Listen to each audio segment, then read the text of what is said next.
Shoo-doo-be-doo-be. Shoo-be-doo-be-doo. Shoo-doo-be-doo-be. Shoo-be-doo-be-doo. Shoo-doo-be-doo-be-doo. I got Chelly winning that fight. Clear as day. Cullen was wildly ineffective. Out-jabbed. Outlanded, looks like. That should be Chelly's fight to win. Chelly. Shout out to Chelly. All right, all right, all right.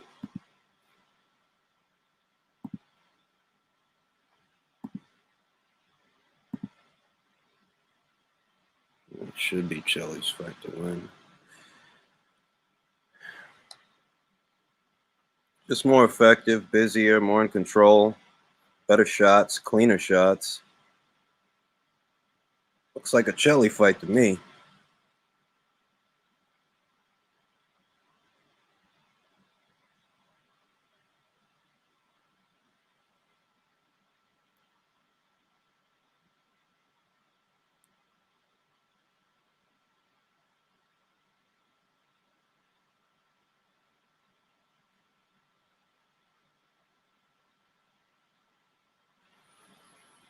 At this point, Cullen's just desperate, trying to get something going. Day late and a dollar short, Cullen.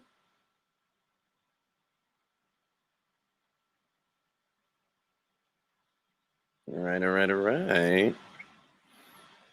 Day late, a dollar short. I was goody Outlaw. Eparokwa was good. Jay Perez was good. Yeah, I got Chelly winning that fight, bro. Clear as day, too. Chelly. At this point, Cullen is just going through the motions, man. Fight's over, bro.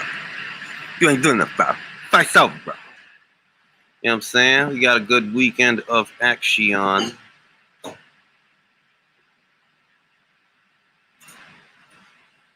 Yeah, they should give it to Chelly. I mean, I got him up by several rounds. I ain't see what Cullen got done all the whole fight aside from getting out jabbed by a dude with less reach. Choo choo choo choo. Choo choo choo choo. Choo doo doo doo.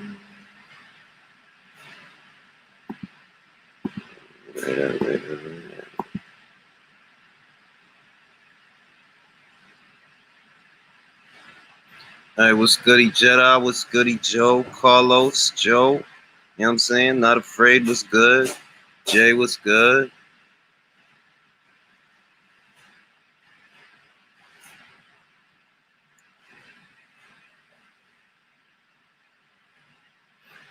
Man, Cullen just it just didn't look like it was Cullen's night, man. That's all. This wasn't his night. It was Goody Rollis. I don't understand how people don't support Whyte enough. He's putting everything on the line. The only people that don't support Dillian Whyte are either Tyson Fury fans or PBC fans, and that's why they don't support him. Apparently there's something wrong with Dillian Whyte wanting a title shot. Apparently that's not what boxing is all about. I don't know. You gotta ask them, dog. I don't know. I don't understand those people. I don't try to.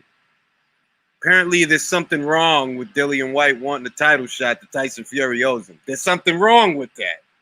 There's something wrong that he wanted to fight Wilder. That Wilder, to some people, they thought he was the best. And apparently, there's something wrong with wanting to fight the best. I don't know. You gotta ask them, man.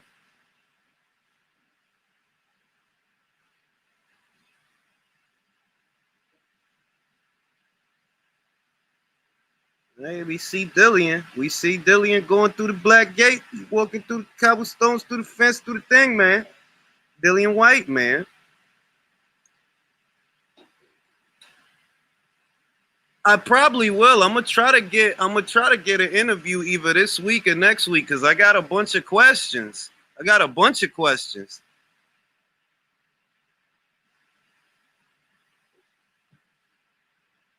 Not saying Whyte is the greatest of all time, but you can't. No, of course not. Of course not. But what's strange is that when you ever remember in boxing fans being against somebody getting a title shot.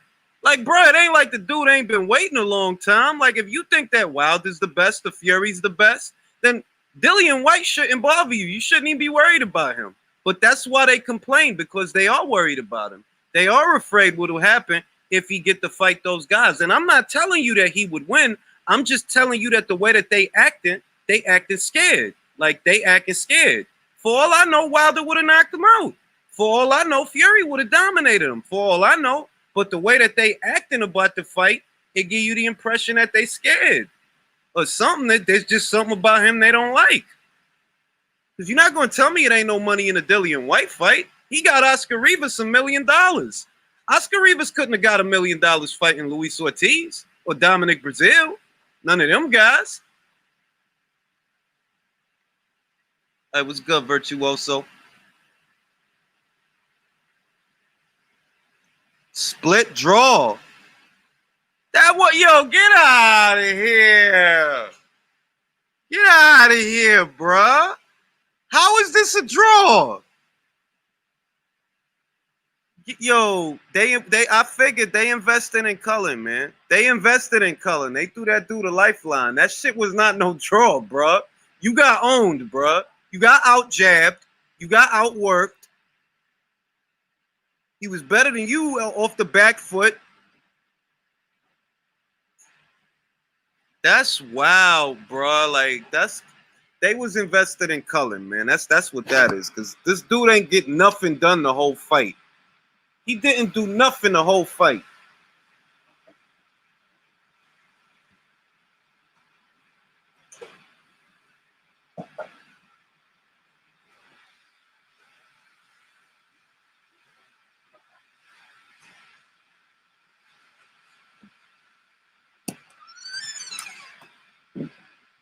That's ridiculous, bro. That wasn't a hard fight to score, man. Like, that wasn't a hard fight to score.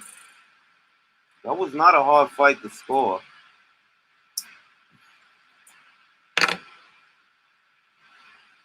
Well, that shit is disgusting, bro.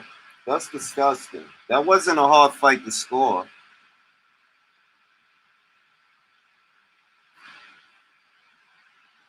Yeah, Shelly got robbed, actual. Shelly got robbed because that wasn't close. That fight was not close. It ain't like, oh, it was competitive and you could, nah, bro. That fight was not close, bro. That fight was not close. Cullen wasn't doing nothing, man. Like, Cullen wasn't doing nothing. I got Bobic stopping Winters. 6-7 rounds, I'll say. Winters is crafty. He shows some elusiveness. He shows some ability, but I cannot trust a 39-year-old man to keep off somebody as aggressive as Alen Bobic.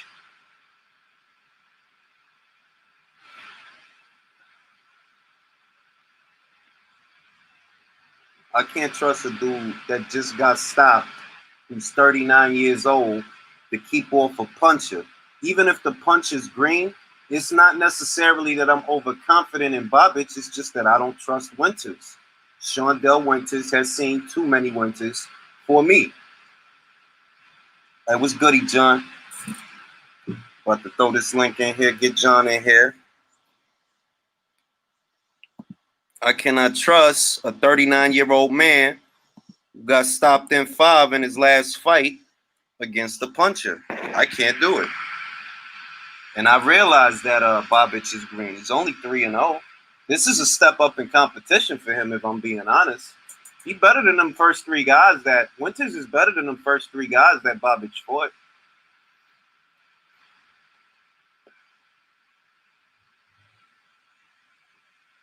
I just threw the link in there, bro.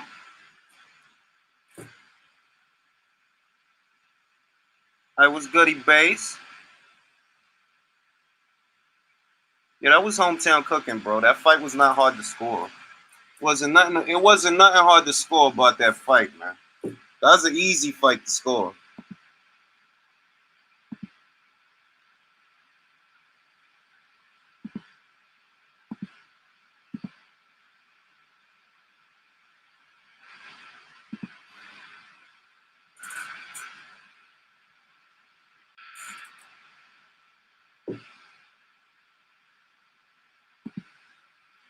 What's goody, man?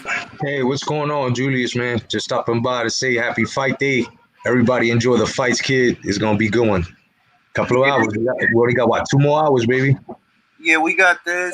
We got Joe Smith Jr. versus We got Joe Smith Jr. versus whatchamacallit, Joe later Alvarez. I'm not gonna catch the Porter fight. I like Porter, but if I gotta pick between the Porter fight and the Alvarez fight, I'm going Alvarez, bro. That Porter fight is a tune-up. And what's up with the Taylor fight? Who you got? I got Taylor. I got Taylor. Yeah, I've been watching Delphine since the Taylor fight. Like I don't know if everybody else has, but I have.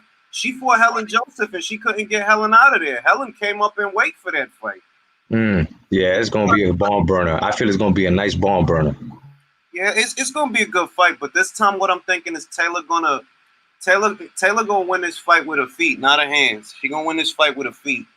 Yeah, she's gonna need to because the first fight she used a lot of her hands, less of her feet. This time she'll use, you know what I mean, more of her feet. Yeah, you're right. I hope so. I really do hope so, man. It's gonna be good ones, baby. Sure, yo. How do you feel about that Cecilia Braca's loss? I mean, I've been watching her fight by fight, right? The Sakai Kovskaya fight, the Lopez fight, the Bustos fight. In hindsight, being 2020, it looks like there's slippage. It could be slippage, or it could be Abel Sanchez. Because I like Lennox said, I'm just like Lennox said. I just don't have a high opinion of him as a trainer. I don't, and I don't think he's the right fit for her. Jonathan Banks to Abel Sanchez? Nah. Word, right? Don't you notice that all Abel Sanchez fighters been going through it? All his fighters, Gassiev went through it, Ryan Martin went through it. Now Cecilia went through it. Like Sanchez is just she got to get Sanchez out of there, bro. Go For back. some reason, for some reason, you can even notice it in Julian Jackson when he was up in there in the stable for a bit. You could tell that he always tries to train their fighter into some type of like he always tells them to put more of their fighting spots in the ring as to being stationary. You notice how she stopped being a bit elusive. Yeah, like she couldn't even establish the jab. Like, and Cecilia has a good jab. She couldn't establish the jab. She couldn't maintain distance. It felt like she was too stationary. Her legs wasn't really like under her or something. It was like another fighter. Yeah, But yeah, I yeah. don't It's like take away from Jessica though, because at the end of the day, Jessica was a massive underdog. Like she was an underdog, bro. Nobody thought she was gonna win that fight. So I ain't gonna take it away from her. I still give her 100% full credit. Shout out to the champ. Because she did what she supposed to do. You supposed to go in there and rough her up. That's word up, word up. Much respect to her. Much respect to her. What's up, Mr. Daly? How you doing, brother? Yeah, I'm good, thanks. How are you, Jedi? Chilling, my brother. That Chubby fight, John? How'd you have that? That's a robbery, right? Because that's how I got it. Which fight? Chelly versus Cullen. I've only caught halfway through it. I've got a house full of kids at the moment. It was a robbery, bro. I saw the last few rounds. That was a robbery, bro. That fight wasn't hard to score. South London, you saw the Chelly fight with Cullen? I literally probably watched the last 2 rounds when the shorter guy was swinging for the fences. Yeah, that was you missed grand larceny, bro. Because I don't usually scream robbery, but that wasn't a hard fight to score, dog. Like it wasn't, man. Like it was an easy fight to score, man. But you know I did see a hell of an uppercut though, maybe in the last couple rounds. That's boxing,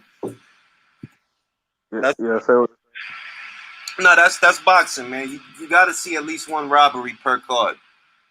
Yeah. Yo, you ain't lying about that.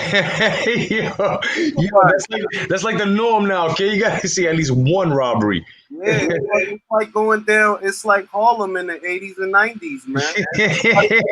One robbery, yo. It gotta be at least one.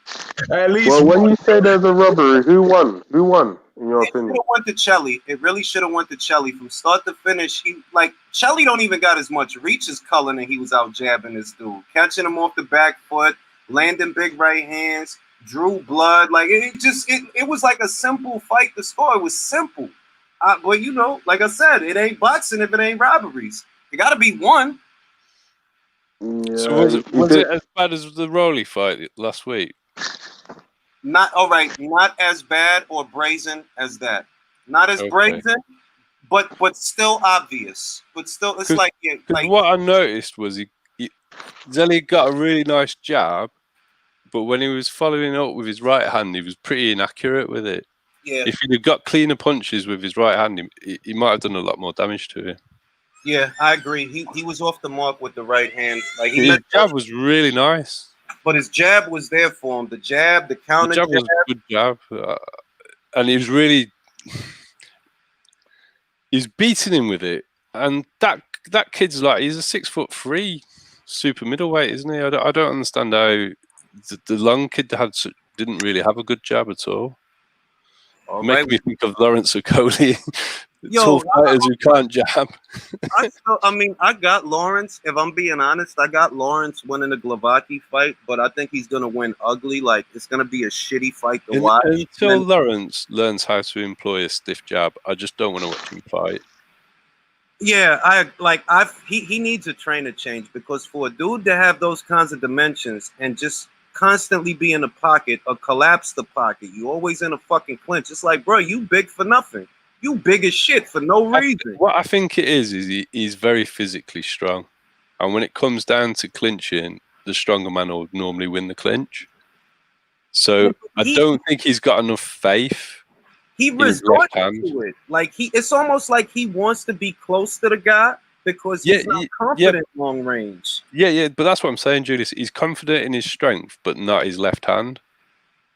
And it's just technique. He just needs to learn to jab and step into his jab and jab the body in the head.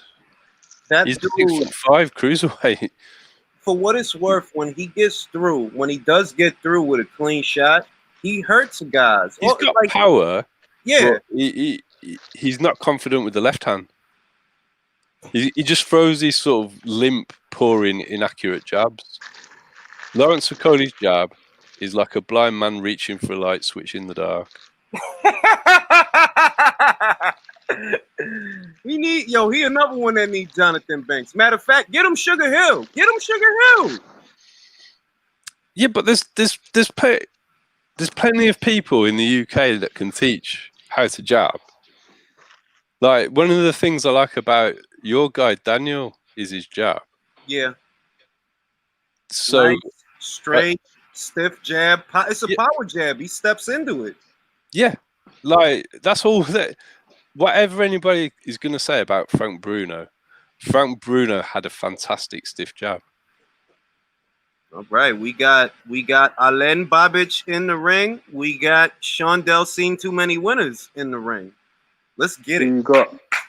I got Babic, 6-7 round knockout, technical knockout.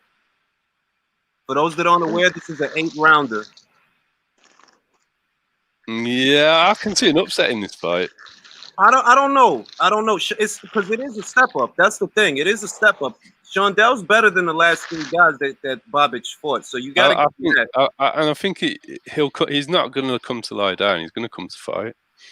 But I just can't trust a dude that's 39 years old that got stopped in the 5th, and I can't trust him. That's my. But he got stopped by Parker.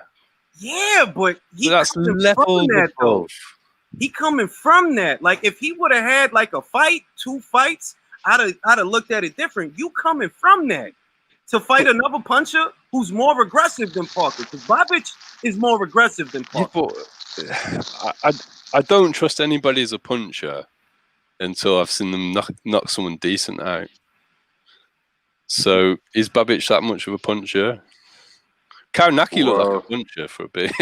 Right now, as I'm looking at him, he looks like he's ready to knock something out. Yes, he does. Babic looks the part.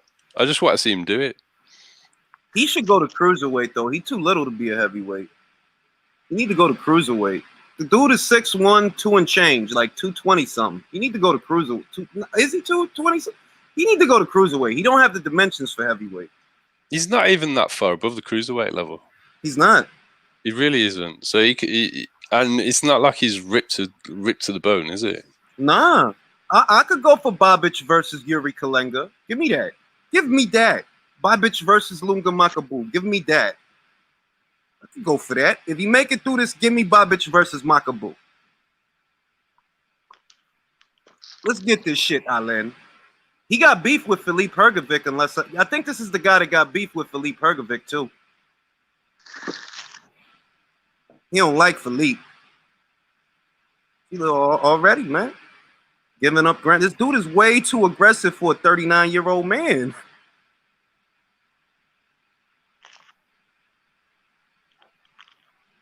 You way too aggressive for this dude, B. You know who Shondell Winters look like? Shondell Winters look like if RZA got the secret of the ooze from the Ninja Turtles. He just looked like a big RZA. He looks a bit scared to me. He do. I said it in my award-winning prediction video that this guy is just too aggressive for a 39-year-old man. There's a chance he could get caught with something nasty because he's so come forward, but this dude 39, bro.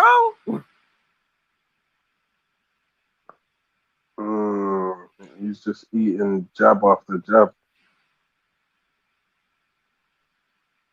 Shondell trying to box. This dude trying to get into a college brawl.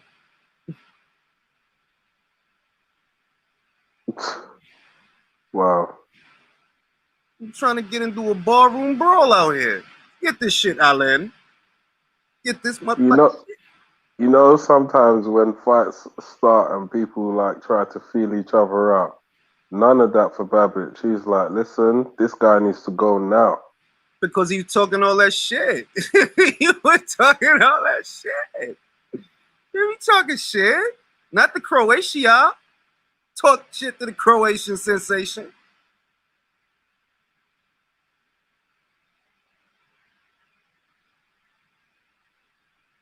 Give me Alen Babic versus Abdi Daftaev. Ooh, shit. That was a good left hand. Yes, it was. Ooh. Woo! He's gone. He's gone. Is this fight over? Because the referee's giving him a shot. Talking that shit. Talking that shit. That was vicious. Disgusting. That was vicious. I told you this dude is too aggressive for all that shit. Get that shit, Bobby. Get that motherfucking shit. Get that shit. Yeah. Come on, give yourself a little bit of room, Bobbage. Give yourself a little bit of room. Don't go ape shit out here, man. Give yourself a little bit of space. Good right hand.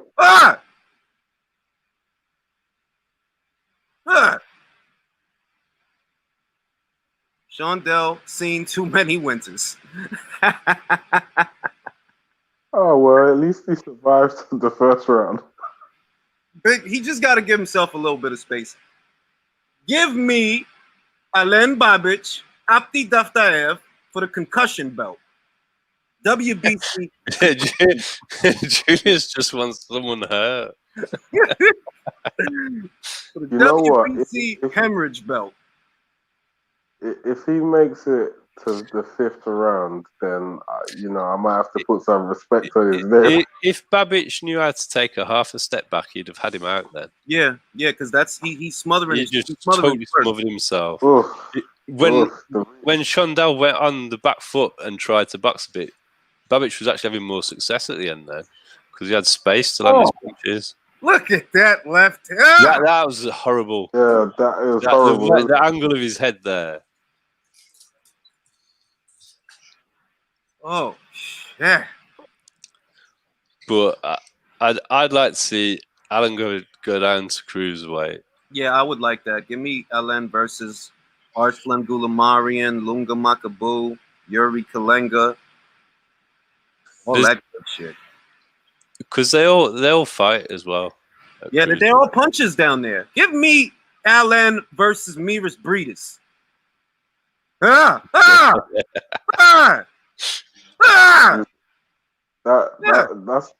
That's too much of a step up, isn't it?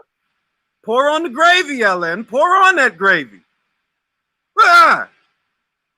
You think he's ready for a Breedis? Unless I'm mistaken, this guy comes from a decent amateur pedigree, which is why they stepped him up like this. No. I don't think Babic has. You sure? He wasn't he a doorman in Croatia? Well, that doesn't mean he's. I think he's more of. No, I'm not sure. I'll check it. Let me fact check myself. 1 second. I think he's the got. way he's fighting now, if he was fighting against a better boxer, he'd get his shit pushed back. It depends. If he's in there with a puncher, he's really square, Julius, and it's a bit like Karanaki. You only need someone who's got power at range to hurt him badly. well, I'm not. If he was up against the Nordic Nightmare, he's getting his ass pushed. He's he's too little for Hellenius. He's only. Okay. Well, what about Dorticus? Because I don't fancy this lack of defense against Dorticus. Well, no. He's not too little. I mean, but he's a lot smaller than Dorticus. He doesn't have the reach that Dorticus has. Yeah. But so I'm not seeing a lot of. I'm not seeing a lot of finesse closing the distance here. He needs work. What about the guy that left Matchroom? What about him? Michael Hunter? I'd take Hunter. I'd take Hunter in that fight. Hunter's got skills. Hunter's good. Hunter is the dark horse. Sean Dell has seen too many winters. So the referee had to help him up. Based on this, Julius, how much of a chance are you giving Sasha against Dillian? It's real tough with Dillian and Povetkin. This fight has to be over now, man. I'm siding with the old men because I'm one of them. Siding with the old guy? No, I don't know. I think I want Dillian to win, but I'm really on the fence. I'm on the fence with it though. Like Sasha is. I think Dillian. I've just back to Jay. It's all over. It's all over. One prediction down. That is one prediction down. I was off by over. I was off by a couple of rounds, but I was still right. Alen Babic is not having it. He's not having it. God damn it. It's the Croatian sensation. I was literally saying, if this Winter guy makes it to the 5th round, I have to put respect on his name. Because after the way he started the first round, I just thought it was never going to go too far. He said, come get at the press conference. And that's when I knew this guy is going to get a knockout. My man came in the ring and said he wants meat. He don't even want beef. He wants meat. He said, shut your fuck up. That's when I knew that guy was going to win the fight. Once you're mispronouncing words, you're pissed off. Yeah, man. You're so upset he's mispronouncing words. Hey. Once you start mispronouncing words and slurring, you are belligerent. You are irate. I knew this guy was going to win the fight. One down, I got Dillian Whyte. Knocking out Alexandro Povetkin. I got that. And I feel like if there's going to be an upset on this card, it would be Dillian more than Katie. I actually trust Katie more to win that Persoon fight than Dillian to win this Povetkin fight. But we just got to see, man. That's why we here, man. It's exciting. If Dillian wins in sensational fashion, like a knockout, stoppage, whatever, like what would that do for his credibility in general? I think that would solidify the contention that most of us have that he's improved, because we know that Povetkin is a skilled operator. He's a gold medalist. That's what he comes from. He's been in there with Chris Bird. He's been in there with Manuel Chaw. He's been in there with I think he was in there with Marco Huck too. Mike Perez, Carlos Takam. This dude been around since the Klitschko era. He was there for all of that, knocking people out. And on top of that, there was uproar that Eddie let Hunter go. Hunter's a decent current fighter. Okay, he's a little heavyweight, but he's got skills. And whether you think Hunter won or whether you think Sasha won or you're happy with a draw, it was a close fight. So Sasha's still got something left in the tank. And skill-wise, ring IQ-wise, this is the best opponent that Dillian's fought. So if he knocks him out in spectacular fashion, aside from Anthony Godshua, not at that stage, Julius. You're right. They was both green when they fought. They was both. Yeah, green. they were great. Like, it was a good fight. I enjoyed the fight at the time. and it was an appropriate fight.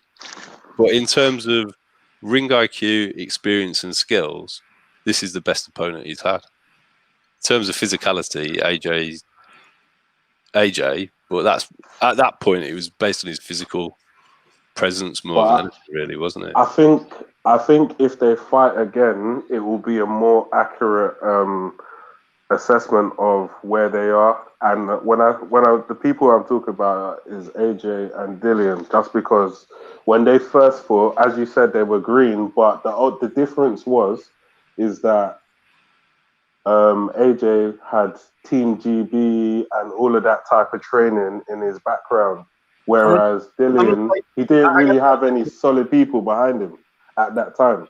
If those two guys fight again, and quote me, if they fight again, Anthony Joshua beats him in more dominant fashion than he did the first time.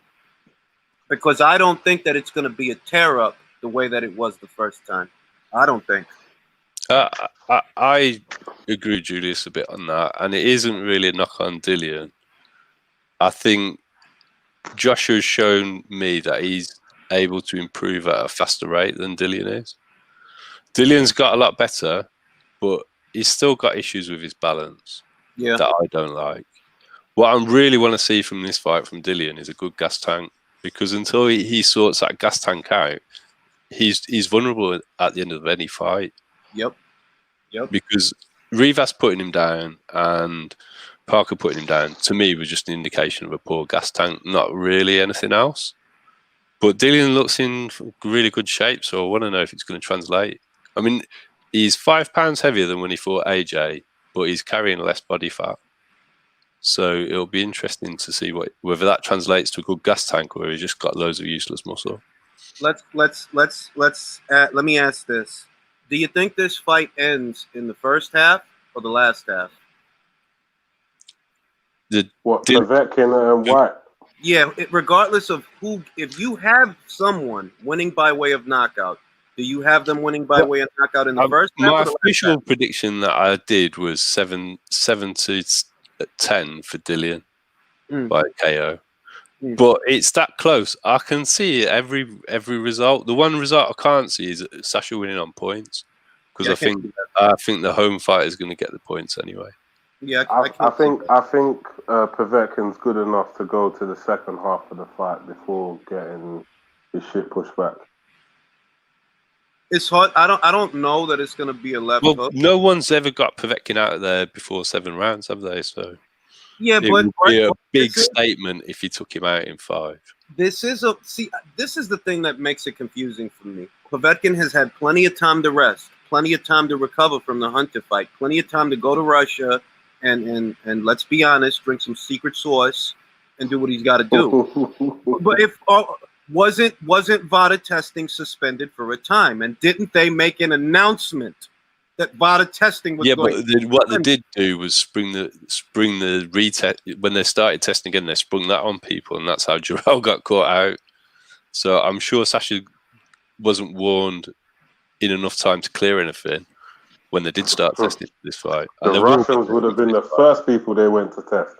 Yeah, so I don't know how much I buy into all of that with. Those are just intangibles, because those are just intangibles. I've heard the opposite narrative, that a lot of PEDs are legal in Portugal, and that's why Dillian looks in such good shape. But I don't buy into that either. Well, look, like I said, if somebody told me that, right, I'm not going to start shaking my fist at the sky. I'm not. But as far as intangibles go, okay, those are the intangibles. Reality is Povetkin has actually had more time to rest than he would have had if the fight would have went down in May like it was supposed to. He's had time to recuperate. And, he's a guy on the ass end of his career. So he's going to go balls to the wall in this fight. I'm expecting a very inspired Povetkin. The key indicator to me is how light he's coming. Yeah. He's really taking it seriously. Sasha's coming light, so I think that means he means business. One thing I'll touch on, like how you said about Dillian Whyte and Portugal. I'm like myself. I'm a naturally big guy, yeah. and like I've got a wedding coming up, and I only just started training for like a week. Yeah, and I already I've only after a week, I already look like I'm in shape. So I think if Dylan White was proper training to get to the stone, what did he lose? Like a stone and a half? If I was training for a month, I would probably shred like a stone and a half. That's not really. I don't really think like that. So well, I'm not. I don't want to get too much into the amount of training I do. I'm 44 years old. I'm 168 pounds. I'm 6 foot tall, and I'm shredded. And I'm shredded all the time because I train a lot. And I've never ever touched any gear because I had a mate commit suicide on it when I was 20. So I know that you can achieve a lot without performance enhancing drugs. And I'm not as convinced they actually give you the level of improvement a lot of people who don't train, who've never trained, actually think. With Dillian looks like he's in good shape. I'm quite happy he could achieve what he's done naturally. I think the amount of weight he's lost in the time. It's been 5 months. It's entirely possible. Yeah, exactly. And the amount of muscle, the amount of weight he's lost, he probably hasn't lost it too fast. Or if he lost it quickly, he's stabilized at the weight and he's got strong at that weight now, which is what I was more worried about, is losing too much weight too fast, because that's what will make you weak. I heard that about Andy Ruiz, right? I heard that he actually did try to lose the weight, but he lost too much too fast and got weak. Yeah, that's what Andy Ruiz himself said about it. And that's why he said he put the weight back on again. And I can well believe that, because if I was looking at Andy Ruiz, the best way to get him back to any sort of decent level is for him to lose the weight really gradually and be active, because he seems that he's the sort of person that needs to be active. Long periods of inactivity don't suit Andy. Is that how long did he have between the Joshua and Derevyanchenko fight? It was like, wasn't it? Didn't he get off the fight 6 weeks after he'd won that fight? A few months. I think that was only like 2-3 months. Yeah, Andy needs activity and to lose weight gradually, and he's never going to look aesthetically good. But I don't think that's important.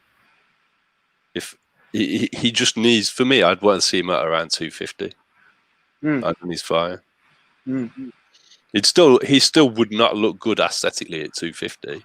No, he wouldn't, but he'd be a lot more. Matter. Yeah, it would work. Yeah, he'd be a lot more nimble.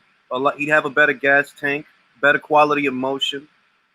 Because Andy could be lethal. If you gave Andy Povetkin side-to-side movements where he stays off the center while he's coming forward. Yeah, but that takes a heck of a gas tank to do that for a long period of time. Because I think that's why people think Sasha's gas tank's poor, but he rests because it's so draining. It's like with Mike Tyson. Mike Tyson could not sustain the level of upper body and head movement that he started off, because it's too much. You have to, if you're going to expend that type of energy, you're going to have to take rounds off. That's the issue with that type of movement. What do you guys think about the comment? Fighters with amazing gas tanks equal suspect. Yes, I 100% agree. Jarrell Miller had a quote-unquote amazing gas tank. I think it just depends. It depends on... So the improvement in AJ's gas tank that I saw against Ruiz, that wasn't that suspect to me because of the amount of time he had to lose the weight. Yeah, but it wasn't amazing, and you could chalk up his gas tank to the fact that he was. But I've had people accuse him of taking gear because of the improvement in his gas tank, because he went from terrible. He was more economic in that fight. He was just working off his jab and using the ring. That's not the kind of tactic that's gonna be physically taxing. Whereas if you see a 300-pound man, if you see a 300-pound man for shots as well, AJ was throwing less shots. But he was using the ring. So he's not really using as much energy as he could be using. But I'm just saying, I'd heard people accuse AJ of using gear to achieve that level of gas tank, which I saw as perfectly feasible naturally. Whereas if you're talking about someone like Gerald Miller, who is clearly, in my opinion, never in good shape, he's always grossly overweight, throwing a huge number of punches. That is, it's blatant. But who else have we seen like that? Adam Karnacki.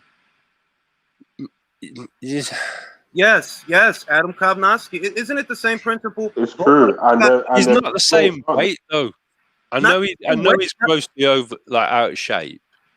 But it's the same principle. Both of those guys go in there. They throw a whole heap of arm punches, round after round. Like Adam Kovnowski broke the fucking record for heavyweight punches thrown with Chris Arreola, bro.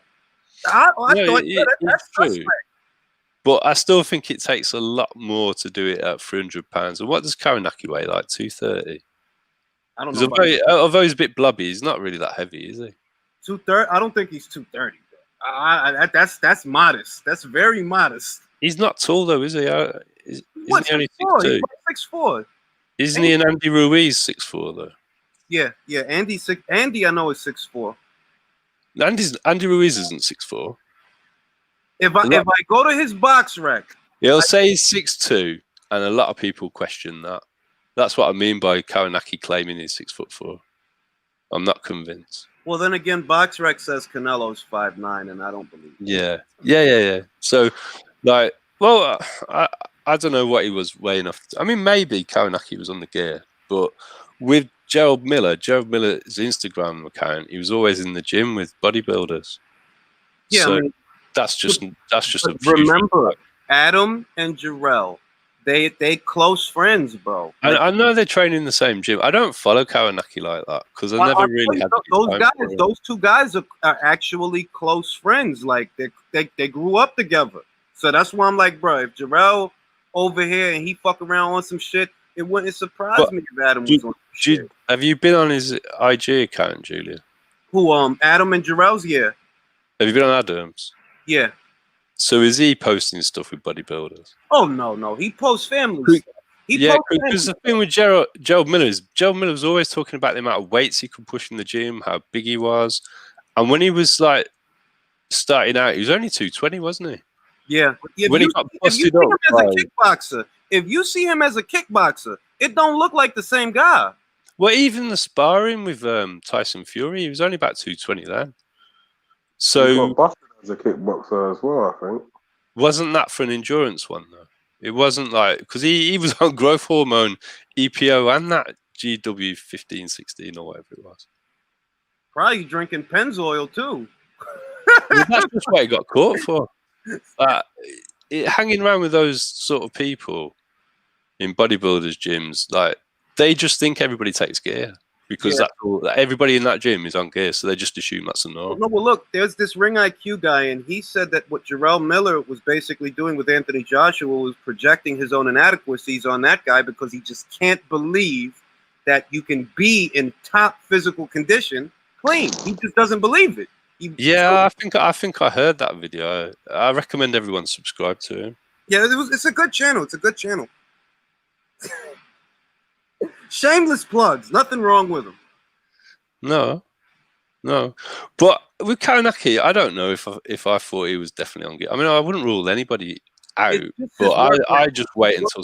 John. It's his work rate, John. That guy threw a lot of punches. Even late into a fight, he throws a lot of punches. It's like, yo, come on now, these are heavyweights, man, and you're not showing any signs of fatigue.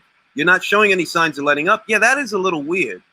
No, it is, but he didn't. It was against Arreola. I mean, he couldn't produce that work rate against Charles Martin, could he? Nah, that's true. So, I mean, I'm not ruling it out, but I think gas tank is less suspicious than a sudden change in a person, and we saw that with Gerald Miller. He put on 60 pounds. And was still able to maintain a high work rate after that significant change. I think it really depends on what you're talking about, the time frame that the change happens. Because if it's a sudden change, then that's very suspicious. But if you've been seeing it fight by fight, like they talked about Anthony Joshua losing weight, not realizing that, like, McCracken Ben said that they were going to try to slim him down. I think it was after the Parker fight. And they were trying to slim him down ever since, little by little. So I think it was actually after Vlad. So he didn't. He didn't expect to be as heavy as he was against Vlad. Okay, Yeah. Lennox. Okay, Lennox. All right, how do you have it? What are your predictions? What are you talking? Oh man, no, fam. I'm just trying to enjoy the fights today. You get me? You I scared? go Man okay. like Leonard. Nah, fam. Nah, chill. Calm down, cuz I had a long night. My mate just had his pro debut last night, and man's just coming in from training and that. You know, I'm just trying to enjoy the fights. I got Taylor. I got Taylor on decision. Whyte on decision. Whyte on decision. I got Whyte Yeah, by knockout. I got Whyte on decision, but there was an interesting topic that you lot were on, and that's why I was like, yeah, you know, I'm just walking in from training out on all that outside. But I've seen a lot of people apparently was going off. I wasn't on Twitter that much this week, but apparently people felt some type of way about man like Dill's weight. Well, I'm thinking, fam, man's been training for a fight for 8 months. Yeah. Like, why is everyone on the gear thing? And the other thing I think John was talking about, yeah, and about AJ's weight gain that Miller was chatting about. Obviously, Miller has never eaten Nigerian food. Do you? No, and I'm not. Do you eat Nigerian food, Leonard? So I'll tell you this: the only I time ate Nigerian food today as it goes. I did. Okay. My no, kids are no, half. I eat Nigerian food all the time. no, not even taking the piss. Yeah, I'm normally biggest I walk around is like 170 and 175. Right. When I go to Nigeria, God rest his soul, when my nan was alive, yeah, and be in Nigeria for 1 month. 1 month, if I was just eating a normal diet, I'd put on about 10 pounds. I'm not talking fat. Talking about you're active. No, You you this put thing. weight on. It's ideal for putting weight on. Yeah. So if you follow man like Josh, you'll see that he changed his diet for the Ruiz rematch. His mom wasn't cooking for him. If you ever look at his Instagram, man's Well, on a he used heavy. to post a lot about having an Eba and a Gussie. And Yeah, eating that's that all. stuff. That's all he eats. So you think about Yeah, it. no. He came out of the Olympics, yeah, and he was still a growing boy coming out of the Olympics. And if you're eating, I don't think there's anything suspicious about AJ's that's weight. what that was what was funny. And then all right, so you go back and we talk about Miller. I know Miller's coach, Miller's ex-coach, and I've trained long enough from wrestling. You know what I mean? From wrestling early on, from like pretty much primary school all the way into uni, and then boxing for probably I just made a little bit over 10 or 12 years boxing.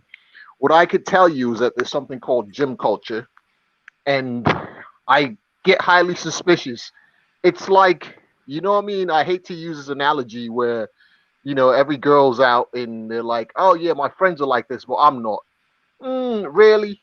Yeah. I mean, well, no, but wait, look, Jarrell, none of us have to be Columbo, Telly Savalas, Kojak, or McGruff the Crime Dog to see. Like the Coogan Cassius video was enough for me. The rating that he gave, I got a lot of businesses. I don't got time. Bro, AJ is a business and he has time. So how the fuck you don't have time? Yeah, so and the other thing too is like if you look at Kaunaki, you talk about punch output. Look at the punch output when Vado's involved and when Vada isn't. And what you gotta realize is Vada does not test a lot of PBC fighters. Oh, I know. Like Vada's not involved in loads of PBC things. Even was it last week? Bro, do you remember when Victor Conti said that Al Heyman does not want Vada releasing the results of his fighters? That was like a year and a half ago, maybe 2. Yeah. Well, I struggled to get the details of any Vada testing in the run up to Wilder Fury. They released a pass after. But like obviously no one's. You'll get Twitter tweets about fighters passing tests on the run up into a big fight. And which is odd, yeah, because they usually like you think about this Whyte Povetkin fight, yeah. They tweeted about them enrolling in this way back in February, I believe. If you look on Nevada thing, yeah. And and obviously in my stint at the Zone, I know that Eddie is meticulous about VADA testing for championship fights, actually across the board. Bro, you gotta do VADA just to watch Matchroom cards. He doesn't make any bones about the money he spends on it. No, It'll tell you how much you to watch spent on this it. card, I had to do Vada. They came to my house. I had to So it's a bit, you know what I mean? It's sort of a thing. You know what I mean? It's like, yo, fam, we have a joke. We had a joke. Oh my God, what's my mate's name? Like, Dan Newman. So Dan Newman, he's kind of got a similar gig to mine, but he's a Matchroom in-house camo. Yeah, and ask Dan Newman about being in camp. I mean, Dan Newman, find the social media, could talk about. He's like, they took so much blood from AJ in every camp. We thought they were trying to clone him. But I mean, he is one of the most tested athletes out there. There isn't any way around. No, fam. Now, fam. Listen, yeah, he had 3 tests back to back to back. And when I get Otto on here for you, Julius, you can ask him in the camp. Yeah, man had UCARD, Vada, and another agency. 3 It's days in a row. Adam's whereabouts, isn't it? And Yeah, it's Adam's because whereabouts. it's because of his Olympic profile. Yeah, But see, he had shout out- 3 days. 3 Speaking days in a of row. Otto, though, speaking of Otto, shout out to your boy. He put on, and I'm not saying it because he's your boy. I'm dead ass.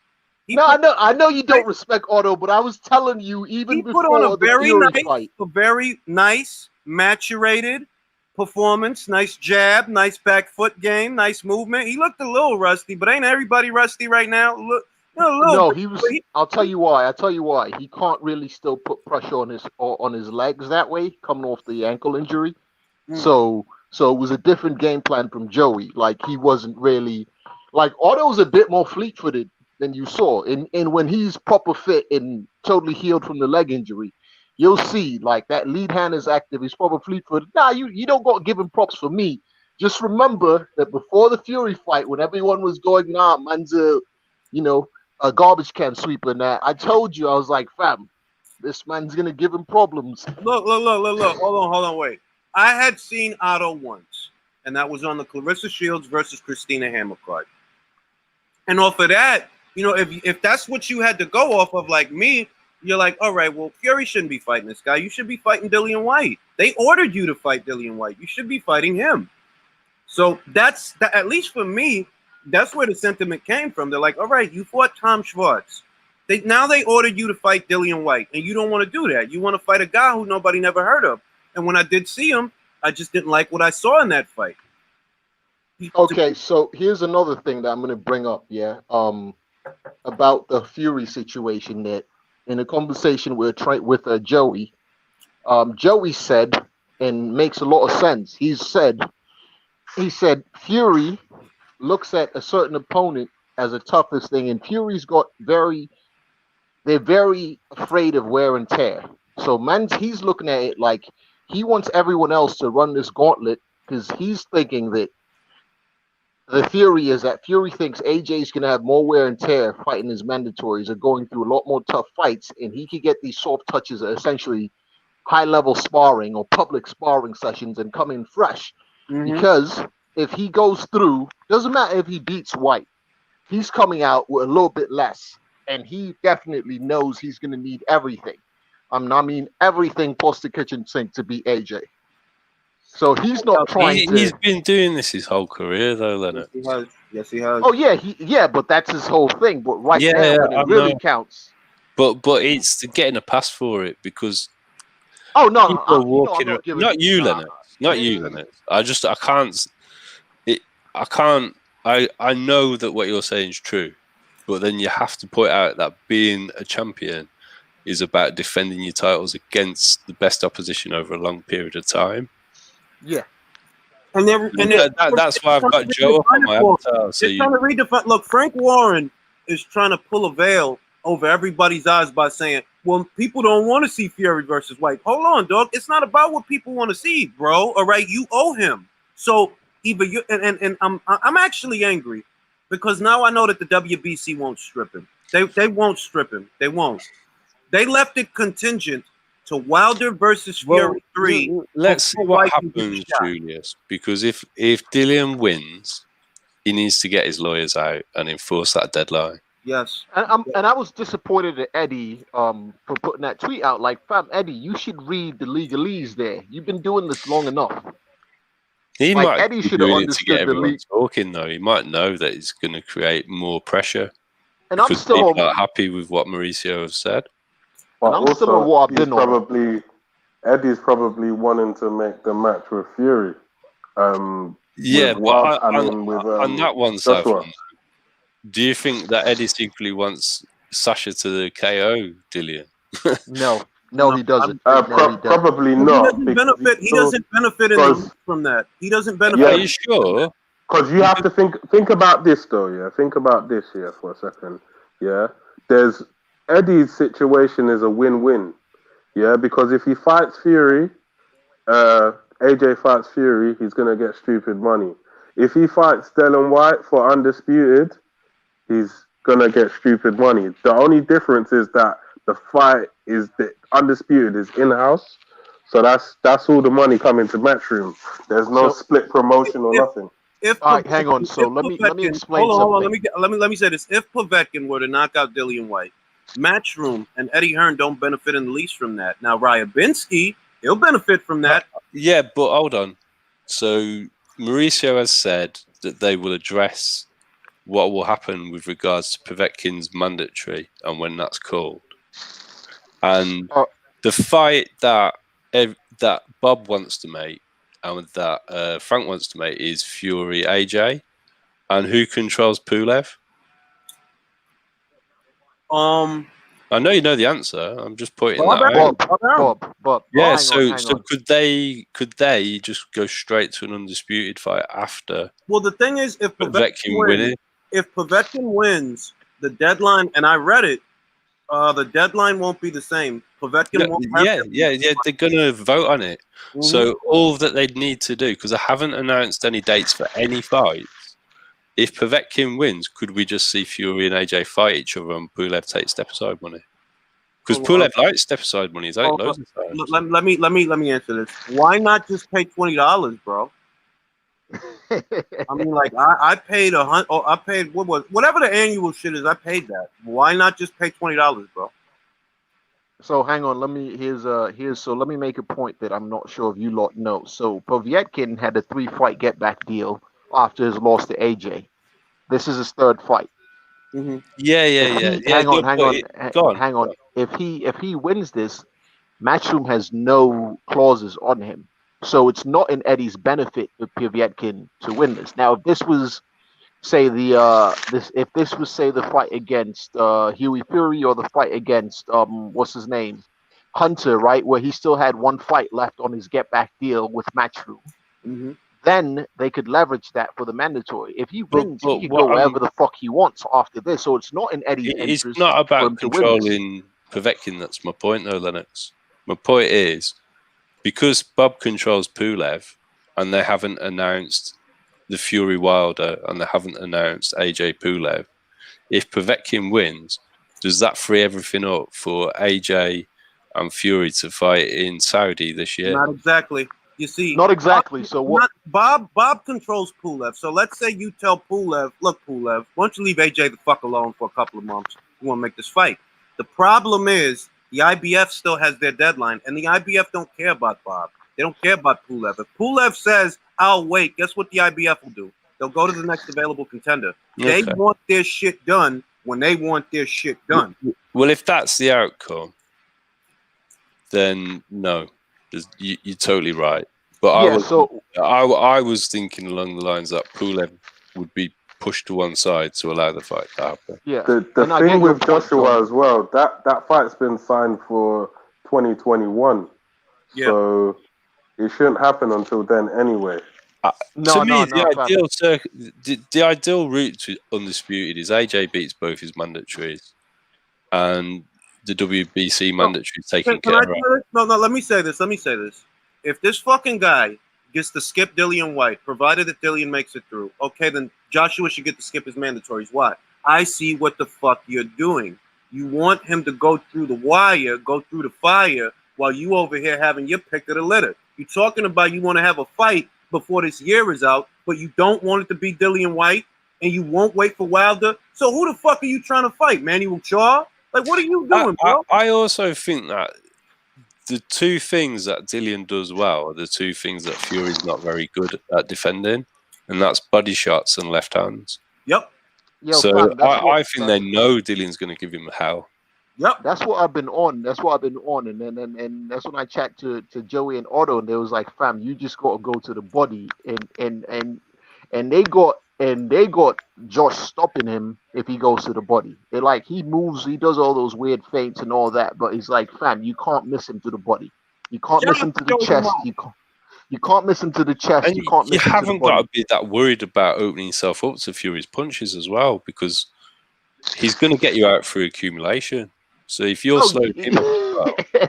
Oh yeah, and I you know what? I put this screenshot on this thing because on his Instagram live, and he told me this personally, but he actually put on Instagram live where they asked on the you got the polls on Instagram. Yeah, they asked Otto whose power was more respectable, whose power was bigger, and obviously he was in camp for the Martin. He sparred AJ like in loads of rounds. You know what I mean?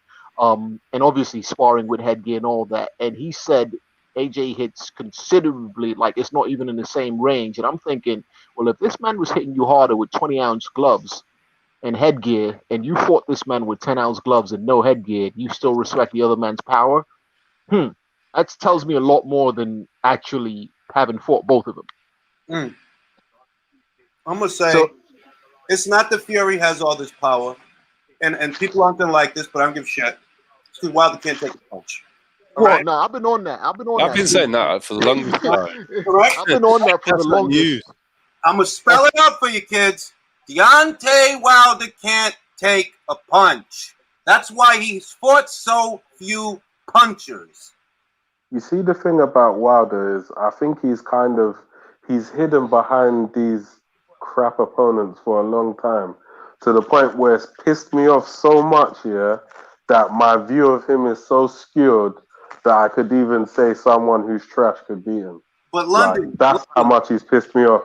London, but think about it this way. From 2008 when he debuted to now, 2020, all right? That's a lot of time. How many and there have been punches. There have been. From 2008 till now, and you didn't bump into none of them, bro. You didn't. You know, the Povetkin thing worked out the way that it did.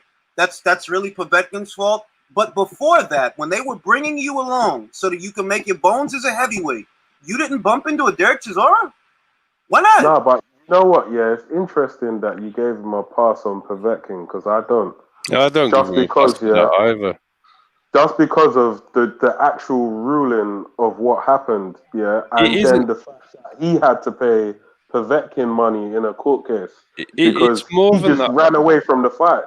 He literally ran away from the fight, left Russia, went back to the US, so there was no way that he was going to fight. South London. He was in the UK, and as soon as it was announced there was an issue, he left the UK before there was anything about what was the actual outcome of the result going to be. Wilder just put his tail between his legs and hit. This is why I give him a pass. At the end of the day, but think about this. He wants to fight you. Hold on, but if he hadn't tested positive for meldonium, we wouldn't be here. And then you compounded it by testing positive for aspirin after that. So it's like, yo, if you at where you at, it's your fault. You know? I'm gonna say you was okay to give Luis Ortiz another opportunity. And if there's anything curious about this, is that you gave Luis another opportunity in spite of him testing positive, but you never gave Alexander another opportunity. You never did. It's more the way that he ran away before the actual outcome was determined, Julius. Yeah, that annoyed me so much, He announced that it was off for... Sorry, South London. But you know why, John? But you know why, John? Ryabinski won the bid. You think Wilder and them wanted to go to Russia? I also think they know how vulnerable he is. I think they know how vulnerable Wilder is. You don't get banjoed all the way around the ring at heavyweight at amateur level in a non-significant fight against a Russian amateur if you're a durable heavyweight. You know what's funny? I look at Wilder as he is now, and the lack of respect that I have for him, I would put him in there with a Daniel Dubois, and I wouldn't expect him to go past 7 rounds. Like, but that's just me. Jesus Christ. I wouldn't expect him to go past 7 rounds with even Hrgovic or any of the other ones. Oh no, I just- and if I'm being serious, and I'm being serious, I'm not even taking the piss. Because of Hrgovic's pedigree and his dimensions and his power, he'd be a live one in that fight. So if somebody told me, well, I pick Hrgovic to beat Wilder, that don't sound crazy to me. But Dubois, I mean, come on, he's 20, he's young, he don't have the amateur back. But he's got that stiff jab. I don't think Wilder wants that. I don't think, like, him coming forward, throwing shots, hitting him with the stiff jab, leaning into it. He's clearly not interested in all that. He just puts his hands up and he starts going backwards, and it's like he doesn't even know where he's going when he's going backwards. He didn't really stay off the center all that much either. Well, I think the reason that he's problematic, or he does things that I would say are problematic, is that he has a really fast jab. It's fast and he steps into it fast. He brings over the right real fast. Whereas Wilder, he don't shoot his jab. He just paws with his lead hand. It's just a rangefinder. Yeah, and if you keep that rangefinder busy, he's gun shy. He won't throw his right if he can't touch you with his left. And I think Triple D at his age 20, his gas tank ain't gonna empty like that. He's gonna be, if he catches himself bullying Wilder, he'll bully him for the rest of the fight. He'll probably even beat him early. The other thing about Wilder is I don't think he's very physically strong compared to the other heavyweights. I don't think so either. I don't think he's durable. I think they've known he's not durable because they've proactively avoided punchers. The reason they went after Fury is because they believed he wasn't a puncher. This whole narrative that you've got to be perfect for 12 rounds, that narrative in itself says they're not fighting punchers, they're fighting people who are going to box.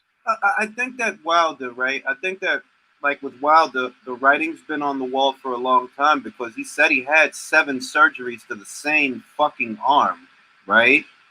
You see what's on his resume, or I should say what is not on his resume. I'm like, look, dog, you got an Amanda Serrano resume. What do I mean by that? How is it possible that you've been around since 2008 and the first time you really fought a puncher, got decent sized punch, not even the biggest, was Luis Ortiz? Bro, that was 2017. But you got to question Luis Ortiz's punching as well. No, you can. But that's what I mean. It's like I saw him against Dave Allen, so I question it. Yeah, exactly. I mean, the whole US-based narrative about Luis Ortiz just doesn't fly in the UK because when he was on Matchroom, he was terrible. He was really poor. And when Oscar had him, he built him up with... he did the same job he did for Wilder. He just tried to build him up with pushover jobs. Yeah. And he's living off a good set of combinations against Bryant Jennings. Now think about Ortiz and when he debuted. He debuted, I'm getting old, I'm forgetting things, but I believe he debuted around 2008, around there. That means from 2000, let's say 2009 to 2014, the biggest name you fought was Latif Coyote. That's the biggest cruiserweight, bro. And if you actually look at his and Wilder's resume, it's littered with cruiserweights. Both resumes are built on knocking out cruiserweights who hadn't made weight, basically. Pretty much. His actual resume is garbage. I saw one picture, and it literally had a list of all these fights, and then you're seeing 300 in the world. 250 in the world. Yeah. And I'm just thinking to myself, wow, this propaganda that he's actually a good fighter is so shocking. Yeah, I mean, you can just go on and on and on. He wasn't a super heavyweight in the amateurs. Neither was Wilder. So they're both cruiserweights essentially, anyway. Wilder, what did you say?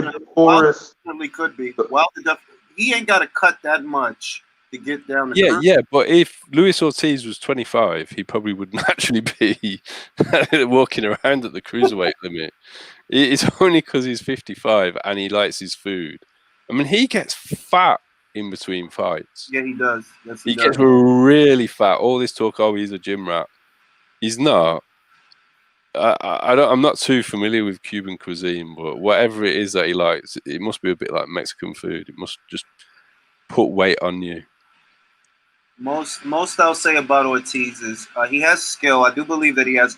He's good. He's a skilled operator. He's better than some guys. He's a bit plodding. I mean, he puts his combinations together nicely. I'm gonna ask you a question, John. If it were Kubrat Pulev, Luis Ortiz, 2015, who would you pick to win that fight? Pulev. Really? Yeah, just because Pulev can move nicely in and out. He's got better footwork. Pulev's money punches his jab. Pulev would win on points. Pulev would win on points, in my opinion, just because he's got the better feet. I don't know. I just don't. That one. Like, Luis Ortiz is not swift. He's very plodding.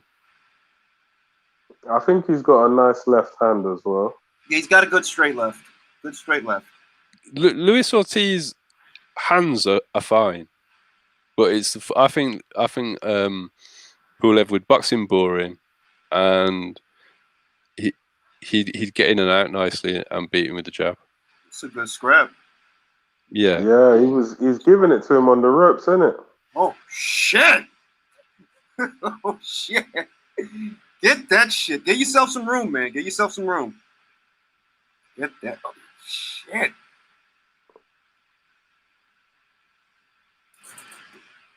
Good scrap. But yeah, like didn't they say that Wilder was a part of the worst US team in history or something like that? No, the worst Olympics in history. Not even just the USA team. It's the worst Olympics. Yeah, but even the US team, apparently they were like the worst in history at that time. I mean, the bar's set pretty high, so I tried not to read too much into that because the bar is set high. I mean, think about the team that Jones Jr. was a part of, right? Fucking Or Ray Tyson. Mercer.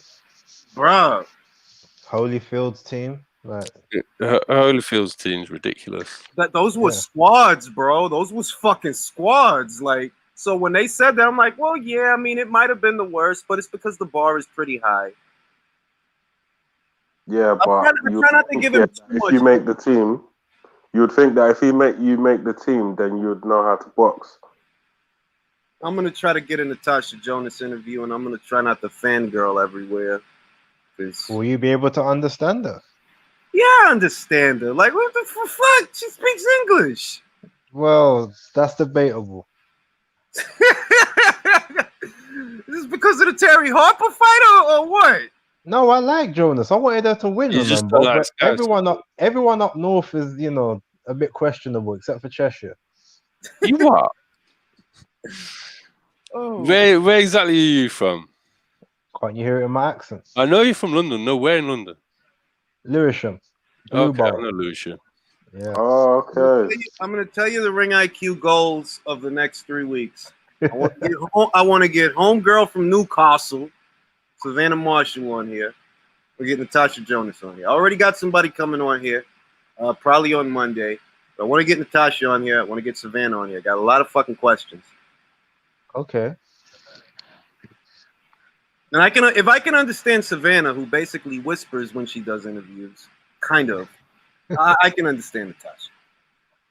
Fair enough. But yeah, John, you're right. That Scouse is a bit much for me. I really, it irritates me. Yeah, but do you even trust people from North London, mate? You know what? Not really. No, Not really. I know you Southwest don't like anybody else. No, you know what? No, we like everyone. South is the only place that's prepared to travel. We travel everywhere. We're the only ones that travel. Everyone else stays in their bubble. Yeah, we can all be in North London, and then they're like, yeah, South London in the house, and like we've got more people 70% of the place is We go to Coventry and take over raves up there. It's just South just travel. Is it? It's You really made it all the bad. way up to the Midlands. Yeah. Okay. I've been in raves in Birmingham, in Coventry, everywhere. And they're like, yo, is London in the place? And they're like, you know, east, and then they go south. And So how south come is, you're not showing Birmingham any love there? well, do you know what? I'll be honest with you. I'm not really I don't really like the Midlands accent too much. Some places better than others, but you know. Gentlemen, I've been I'm gonna not get corrected. too offended. She's not from Newcastle. She's from Hartlepool. Thank you for that. Whatchamacallit. She's a monkey hanger. What the fuck? Yeah, that's a myth in Hartlepool. That's what right. So what it's supposed to be, they found a chimpanzee that had escaped from the circus in the First World War, and they hung him because they thought he was French. So that's where that comes from. Yeah, this is true. He's not trolling you, Julius. He's being truthful.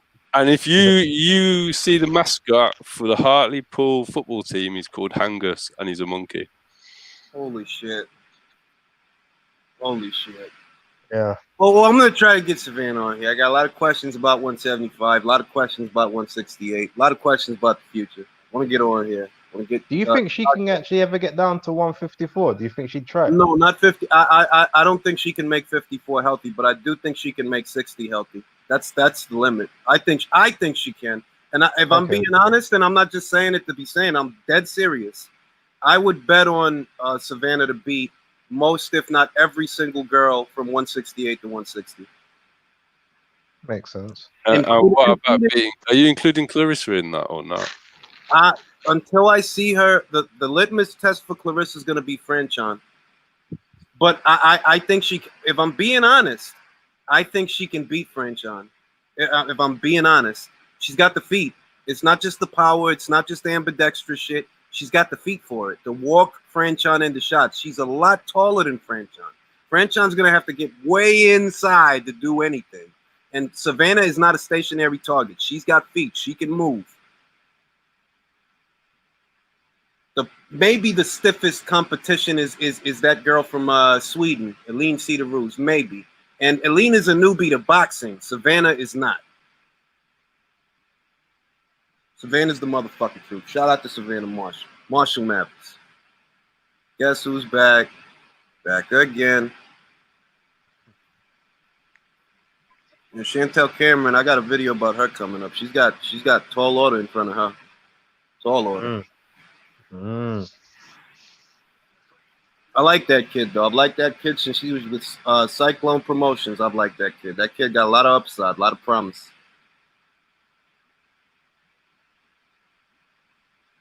Oh, you man. I'm really enjoying this fight. You know? Yeah, it's a good fight. It's a real good fight. They ain't pulling no punches. No. Oh. Oh, I think Clay might have just wobbled in there a little bit to the body. Mm-hmm. The big Clay target. got back in this fight. Got off them ropes and back in this fight. Yeah, well, I think the other guy probably has to take some rounds off because he was just swinging for the fences, literally. And I think he caught him with some shots, but I think most of them he was missing. Talking about Congo? Yeah. Well, the effort it's got to take for him to strip that weight off of a 6'2" frame, he must be getting tired now. Yeah. Although he said it was easy and man was still hydrated the week of the fight. So is he a legit 6'2"? Yeah, 6'2". He looks like it. No, I can never tell at these sort of weights because the differential's massive. No, he stood next to Dillian. He wasn't much shorter than Dillian. Okay. And Dillian wasn't really crouching 6'4", or is he more like 6'3", 6'3.5"? No, he's sort of like 6'3" and 7/8". He's one of them. Yeah, I think he's been rounded up to 6'4", hasn't he? Yeah, he's not fully 6'4" because Parker's taller than him. Yeah. But there's a lot of rounded. I mean, most people aren't dead on an inch anyway, are they? So very true. Ooh, 2 good shots. Congo getting in there. Oh, wait a minute. Julius, what's your time? How much time you got left in the round? Round 7, 118 to go. 117. Oh, okay. So you're about 45 seconds behind me. Mm-hmm. All right, You got so that fast speed. it's television. No, I'm in a really. I told you guys I'm in a really shitty area. There's a military base near here. They fucks up all the signals. Everything Oh. over here. Telephone signal shitty. The Wi-Fi shitty. Everything's shitty. Yeah, there's about 30 seconds left for me now. Yeah, I'm like 15 seconds behind you two. Okay. Well, yeah, the end of the round's just come now for me. Clay's definitely taken over the fight. Congo's Yeah. backing up. Congo trying to take a breather.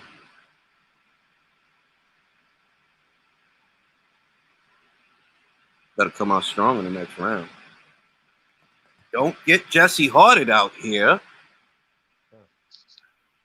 If Congo could throw like a hard straight, I think he would have had a lot more success. So everything is hooking shots. If he could throw one straight, he could actually catch him when he's trying to angle to swing his hook.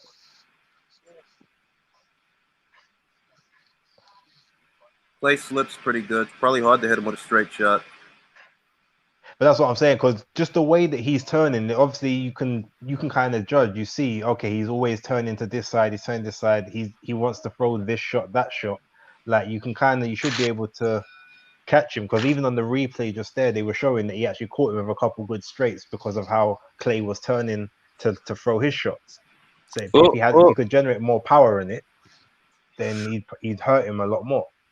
Also, if he'd been throwing straights to the body, he wouldn't be moving as much. Very true. So That is also in true. the later rounds, you'd be getting those straight headshots off. Yeah. I just don't see enough long fighters jabbing to the chest, and I just don't get why. I was about to say exact same thing. It always baffles me how everyone's always trying to jab to the head at the start of a fight. If you jab to the body, that's the one place that can't move. If you watch Kovalev fight in the opening rounds and you look at his opponent's faces, the shock when they feel the jab to the chest, shows what an effective punch it is. Because they're always just like, "How have you put the power into my chest like that?" Yeah. When Andy Ruiz was smashing Joshua into the chest, you could see that it was affecting him very badly. So it is an effective tool. Yeah, hitting the chest. A lot of people are hard-headed.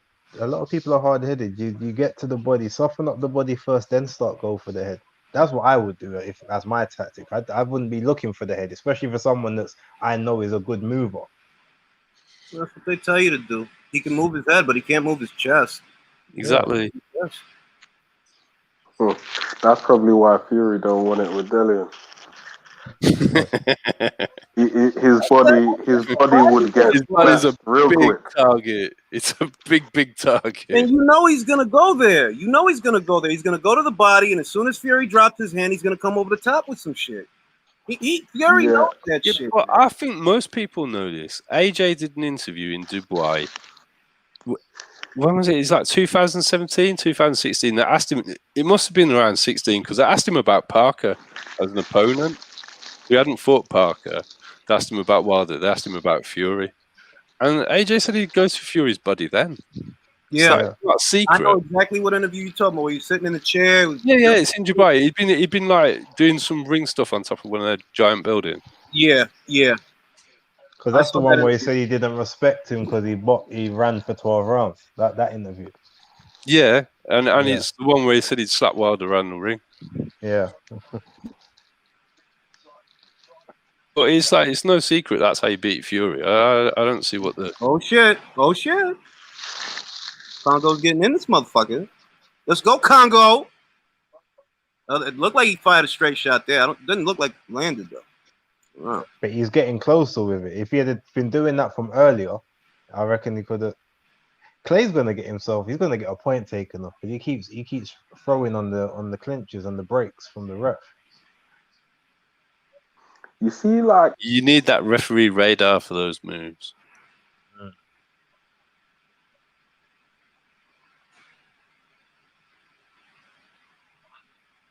Okay, so Andy Clark's got it 78-74 to Congo thus far. But he's getting in this fight though. Pushing him around.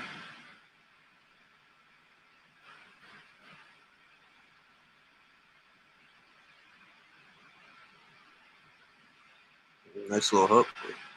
Didn't get no respect.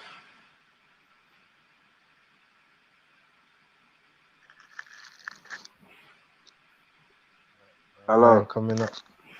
Clay in this fight now. I don't know if he's down on the cards, but he's in this fight. Yeah, can you guys hear me? Yeah. Yeah. Yeah, I was saying, like, who would you say are your, like, top 3 prospects in heavyweight? Like, who do you think could potentially rule the division, like, top 3? Tony Yoka, Philippe Hergovic, Daniel Dubois immediately come to mind. Those For are me, your I'd 3, say yeah? Tony Yoka, Aslanbek Makhmadov, and Jared another- Anderson deserves a mention too, because that kid, I got a feeling about that. I could be wrong, but I got a feeling about that kid. Jared You know Anderson, what? No, top-ranked that's kid. a good one. That's a good one. But I don't know if you've heard of him, but there's a guy called Rooney Hines. Is an American as well. He's also a pretty skillful heavyweight. Quite look him tall, up. quite athletically built. He's sort of like Wilder built, but he's more put together, and he's quite skillful. His name's Rooney Hines. I'm gonna look him up after this is over. Probably. Yeah, How many fights has he had? I think he's had about 13 or 14. Okay. Yeah, I'm going to have a little. He's 25. He's not old heavyweight either. He's No, that's a baby heavyweight, really. Yeah. Yeah, Makhmadov has to be in my one as well. Yeah, man. Aslanbek, I think he's got some skills. Arslanbek versus Philippe. What do you got? Is that the guy with this? Is that the guy with the serious I think movement? I've got Arslan in that fight. I think You got Makhmadov Arslanbek in that would fight? take him. Yeah, against Hergovic, yeah. I think I got to agree. Oh, Ooh, Clay just took a big uppercut. Ooh.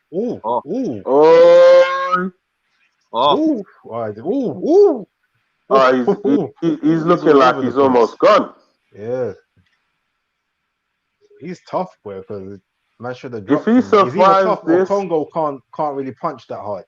It's one or the other. Yeah, because he landed some. Clay's got them big now. legs, though. Oh, He's a little guy with big legs. Yeah. oh, Can absorb those shots. come Yeah, on, yeah, Congo. keep him up Give as yourself some space, man.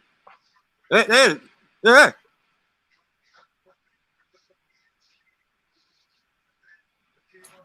It is Congo.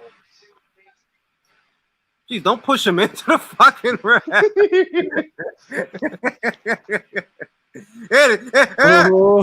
Oh. Get that shit, Congo. Get that shit. Yeah. Yeah, man, tell Congo to finish Good his food. fight, man. Yeah, he's playing with his food. He needs to finish his plate. He's down. He's down. Clay got a left hook to the jaw. He's done. Oh no, they threw in the towel. It's over.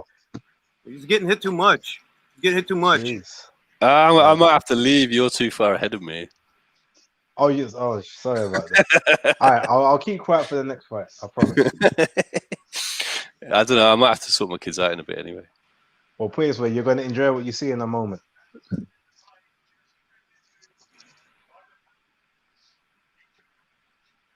It was a good fight, though. Good fight. A lot of punches. You see it, Julius? Not yet. I'm still in the ninth towards the end. 30-something Julius is seconds. behind me. Yeah. I'm way behind. Oof. Well, he listened to you anyway. Babe. All right, there it is. He did finish his dinner off. Yeah. Nice left So hook. I like when they finish their dinner. Don't like people who are wasteful. Don't want to see food left on that plate. Yeah, like people go hungry across the world. You leaving food on the plate. That's disrespectful. Yeah, he didn't need to see another round. He's getting hit way too much in that round. So Corner did a good is service. that classed as an upset? That because the house No. fighters lost. No, to be honest, I think Congo was technically the house fighter for this because even though he's not signed to Matchroom, he's Dillion's fighter and it's Dillion's card. Okay. So yeah, so I think he was not that No. they wanted him to win, but they was never going to screw him. Dillion's guys are doing all right. You know that fucking Alen Babic is one of his fighters. Yep. Yeah. Guys doing all Babic, Wardley, Congo, and there's a What next do you one think as of well. Wardley? I like Wardley so far. Yeah, from what- Wardley, for someone who has no amateur background, Wardley is very skilled. He's got skills. He doesn't. He Yeah. just had a few white collar fights. That's it. I think he had about 4. Yeah, they're like a few white collar fights and waiting to spar Dillian, didn't he? And that's how he got signed. I Yeah, like the and way then from that there got put into the what's his name, Usyk camps. He's been in 3 different Usyk camps to spar. So Hey, guys, Arslan Bek, Makhmadov, Joe Joyce. Who you got? Arslan.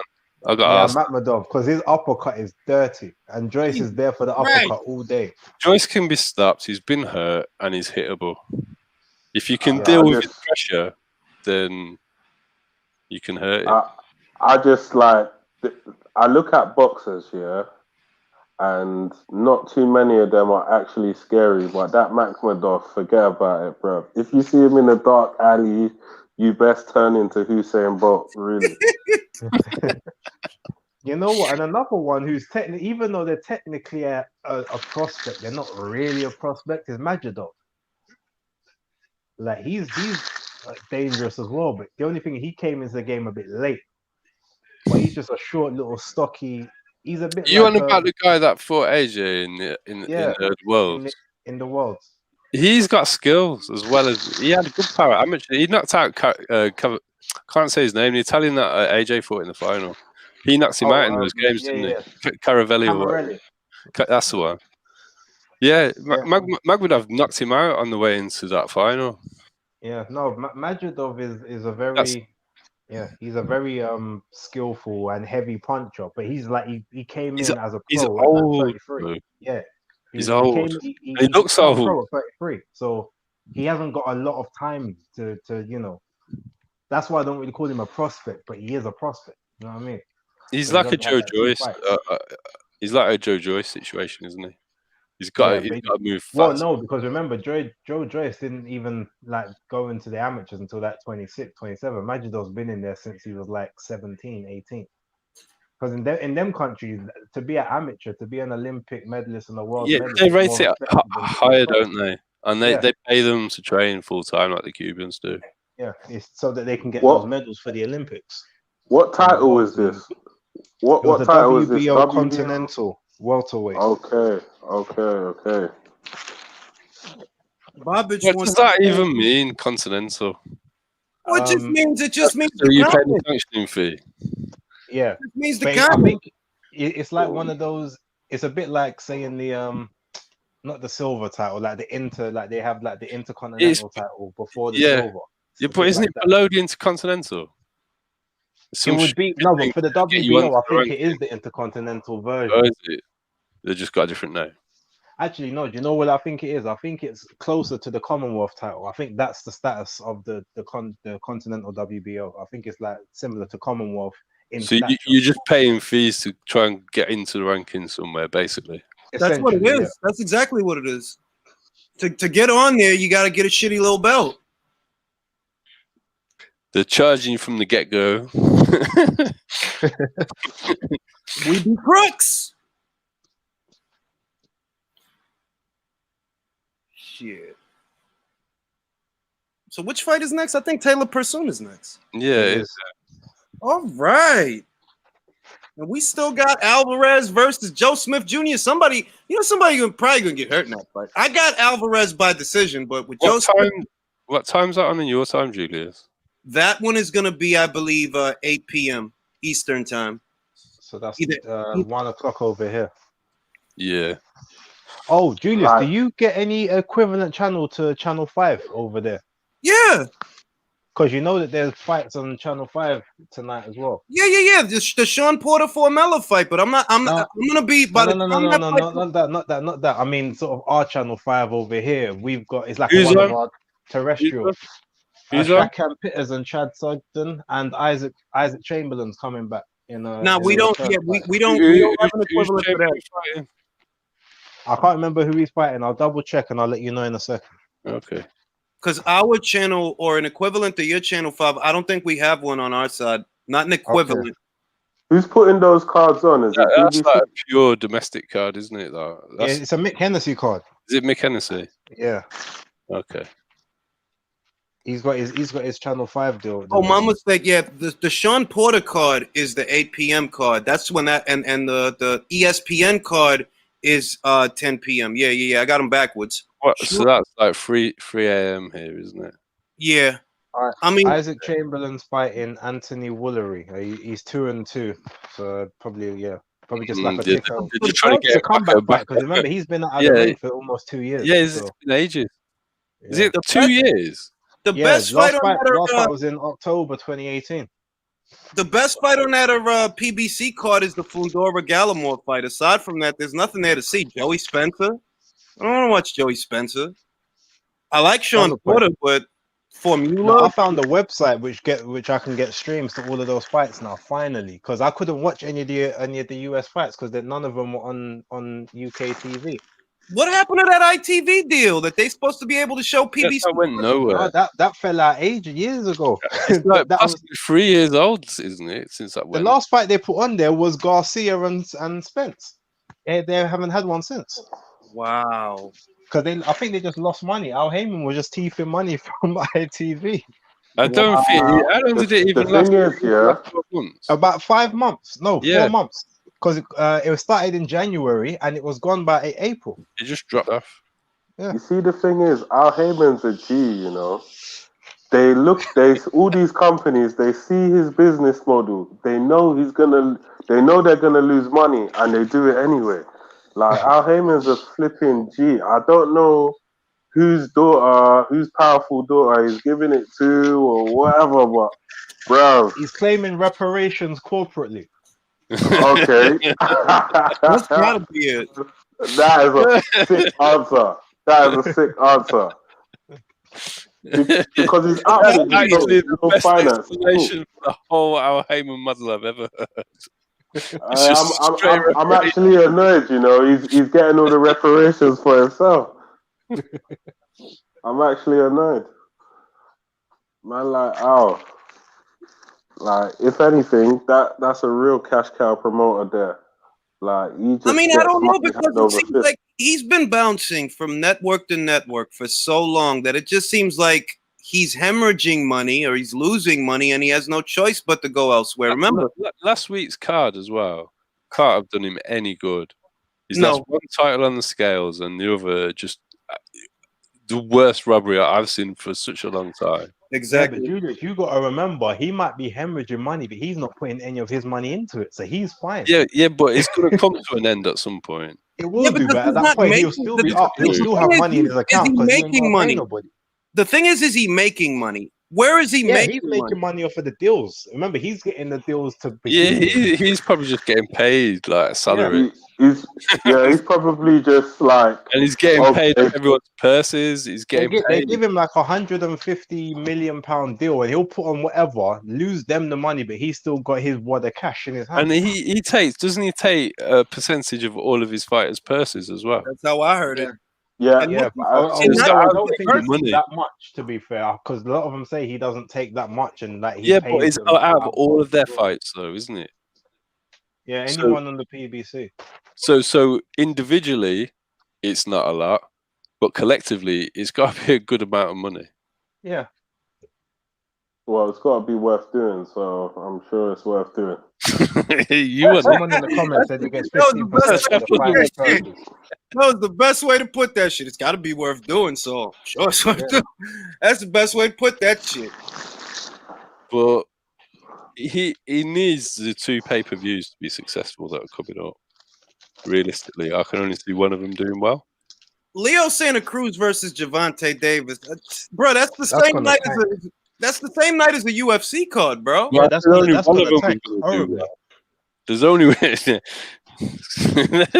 pun's been put out too much. Yeah. Oh no, I wasn't even saying it as a pun. Yeah. Well, literally, it's gonna bomb. No, the Spence one might do okay because there's nothing on around that. The only one I think is going to do well is the Charlo card. But I don't know. I don't think that's going to do well either. I'm just looking at it. Depends on what the guarantees are. It depends on what it costs. Ultimately, the card doing well all depends on what the card costed. I don't think that Jermall and Jamel are guaranteed $7 or $8 million. I think that those guys' guarantees got to be something like 2, maybe even 1, because the guarantees for Sean and Errol was $2 million apiece. Just Yeah. the guaranteed person. To one, if Sean and Errol are getting guaranteed 2, they've got to be more like 1, because Wilder only used to get 1 million a fight, and those guys, you know, they're in that. They're not high profile like that, are they? But again, shout out to Uncle Al, because the bag that he's been securing Wilder is unheard of for a fighter of his level. It's unheard of, mate. I want to be I want to work for Al Heyman, please. Al Heyman, sign me up. You know what I mean? Anyone that can persuade someone to not take $120 million needs my respect in some weird I way. don't think there's any persuasion going in. They just had him locked down. He couldn't take it. Yeah, he couldn't take it. He I couldn't. don't. But obviously even if he couldn't take it, yeah, he could have done an Adrian Broner or Gary Russell Jr. and just literally just taken to social media and said anything, but he just didn't do it. So No, but I wonder what's going on there. Forget that. But here's the thing: if you look at that 120, that 40 million a pop for each fight plus the 20. If someone in the chat, Jack, said that he gets about 15% from fighters just off the rip, so that's actually going to make him more money than the events they put on themselves. So he could have afforded to lose. I think it's to do with his network obligations. But even then, he's got enough other people we can give to the network. Content. Yeah, but it was the heavyweight title. They've put so much money in protecting that title. I think there's more to it than that. Maybe. I think it's tied to the network contracts that he had. He was obligated to put on world heavyweight title fights because in America, that's what moves the needle. Hey, fellas, I want you fucking guys to get your scorecards out. We're going to score this motherfucker live. All right? Once you guys get the scorecards out, score this motherfucker so we don't have no argument about nothing. I'm getting my pen. All right. I will do that. Oh, yeah. Woo! All right, I'm muting for a moment. I'll be back in a sec. No worries. But yeah, who do you have for this fight, Persoon Taylor? I got Taylor in a boxing lesson, not a bar fight. I got Taylor using her legs, winning this fight behind fighting on the balls of her feet and using angles, because before you're getting into too many goddamn exchanges that you don't need to be in. Yeah, I think she's gonna lessen the exchanges this time around. Yep. Less exchanges, more in and out. That's how you beat Persoon. Decisively. Yeah. Persoon was an animal in that second half of the fight, though. Shout out to Ireland for giving us Katie motherfucking Taylor. My girl Katie. Where would you put her in women's boxing? Number 1. It's not even a question. Oh, really? Behind Cecilia lost. Cecilia was number 1 based on resume. Okay. Shields don't have Shields. Like, look, I don't got nothing against Clarissa. It's just you're unifying divisions where there were barely any fighters. That's what's going on. I could show you the WBC, WBA rank standings for those weight classes, 168, 160. There are barely any girls there. That's not the same thing as unifying a division that actually has a pecking order, a deep division where there's 4 champions and a bunch of contenders and up and come. It's not the same thing. So yeah, she was undisputed and unified and all of that. 3 of the 4 titles that she won at 160 was vacant. It was vacant. Nobody was holding them. That's not the same thing, bro. Right? Katie motherfucking Taylor. Right? I got Clarissa at number 2.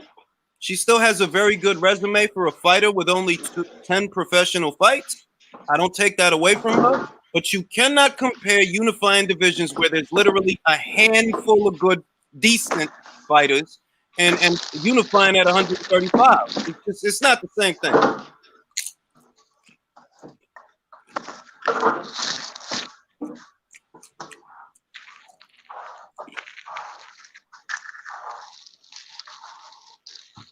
I just had to get myself some alcohol to drink to watch this fight. Need to fucking enjoy myself. You know what I mean? Fucking right. Eddie Hearn's HQ. All right. Got the motherfucking lights. Ain't no party like an Epstein party because the Epstein party don't stop. Shout out to Boxing Beats and Rhymes wherever you are.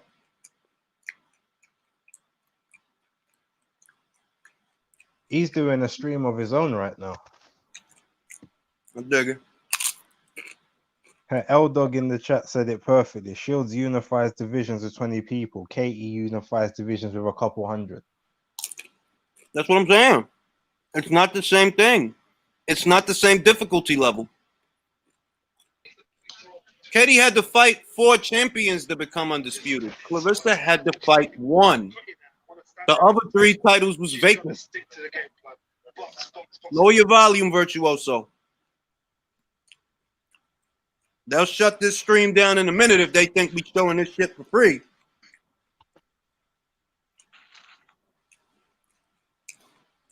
Ain't no party like a Taylor party, because the Taylor party don't stop. Delphine came a little heavier for this fight. Might be a little stronger. We'll see. So is Taylor your favorite female boxer, or is there anyone else? Yeah, I got a couple of favorites. Some that you may never have heard of, but Katie is a fighter that I admire. Let's put it that way. I admire the hell out of that lady. She did it the hard way, and she didn't have to. Respect the hell out of that broad. Real motherfucking deal. All right, I turned down the volume. I think it's better that way, you know, if you're gonna adjust a fight. Yeah.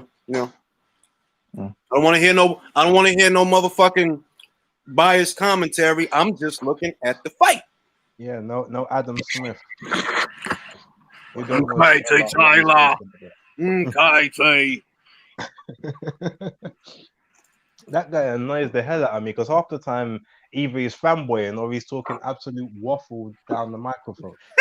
I really don't like, you know, the cadence and the delivery of it. It sounds like, I don't know, really put on. The funny thing is, it's actually not. That is how he talks.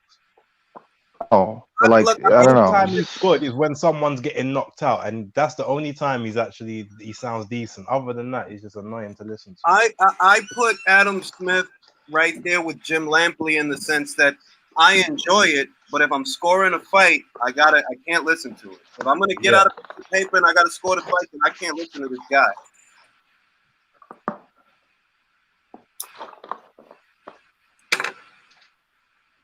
Ain't no party like a tell party, don't stop. 306 rounds in the bank. Debuted in 2009, 46 fights, only 2 losses. One of them very controversial. Delphine is a motherfucker, man. And this is why I don't respect Amanda Serrano. Delphine been around since 2009. You've been around since 2009. You won your first title at lightweight. Where were you? Why didn't you fight her? You know why. So do I. Broads wasn't out here trying to fight Delphine. Shit, only tough broads like Iva. Shout out to Maiva Hamadouche. She fought Delphine. She fucking lost. And she bounced back.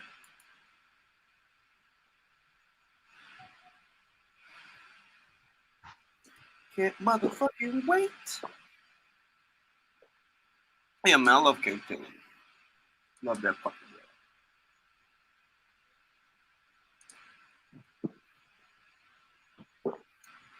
guy. What a nice setup they got, man. Now imagine if they could pull that off with like an exclusive audience of high rollers, A-listers, 2,000 seats, premium pricing. Yeah, we really, trust. yeah. So far, they got the. I'm interested to see how the fight on the boat would turn out with the ship or whatever that is. A yacht fight. Mm. Yeah, the Titanic too. This is like boards on Street Fighter when you got to pick the board that you gonna go to, jump down, and you fighting in the sauna or the bathhouse or whatever that shit was. Brazil. Oh, actually, before this starts, did any of you hear the rumor? Well, apparently it's gonna happen. We just don't know what fight it is, but there's gonna be a fight in Saudi Arabia later on this year, and it's gonna be literally about, I think, 30 people in attendance, and it's $1 million per ticket, and they've already bought them. I think that's Pacquiao. Could be. I don't know who it is, but I know I've been told that it's gonna happen. It was on one of Ade's shows earlier on this week. I think $1 that's million Pacquiao per Garcia. ticket. Could be Pacquiao Garcia. There's Delphine. Here she come. She's pissed off all the way from Belgium. Not fucking around. She's not. It has to be some big names then.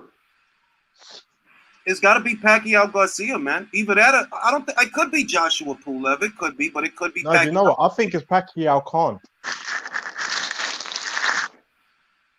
I think it's Pacquiao Khan because remember, Khan's got a very big following out there in sort of the South, in the Middle East. That's true. That is true. And he still wants that fight. We all know that Khan still wants that fight. Either that or he wants to fight Oscar. That ridiculous shit.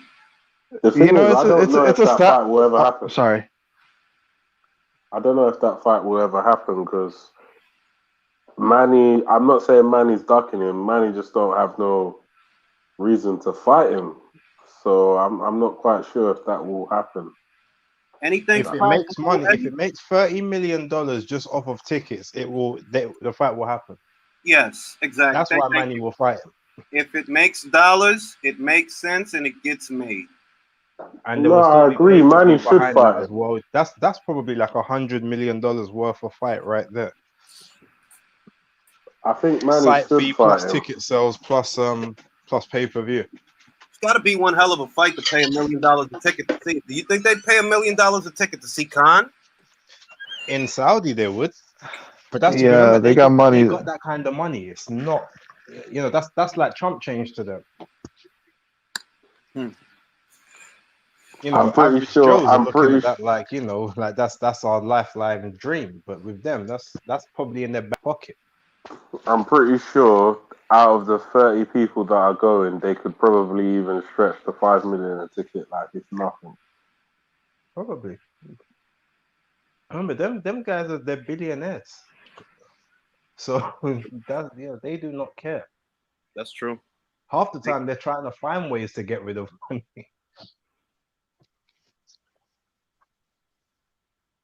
That's true. Right, can any of you guys hear my TV? No. Okay, cool.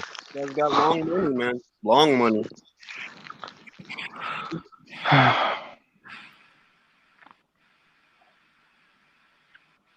Ain't no party like a Saudi party, because the Saudi party don't stop. Ow! The one, the motherfucking only.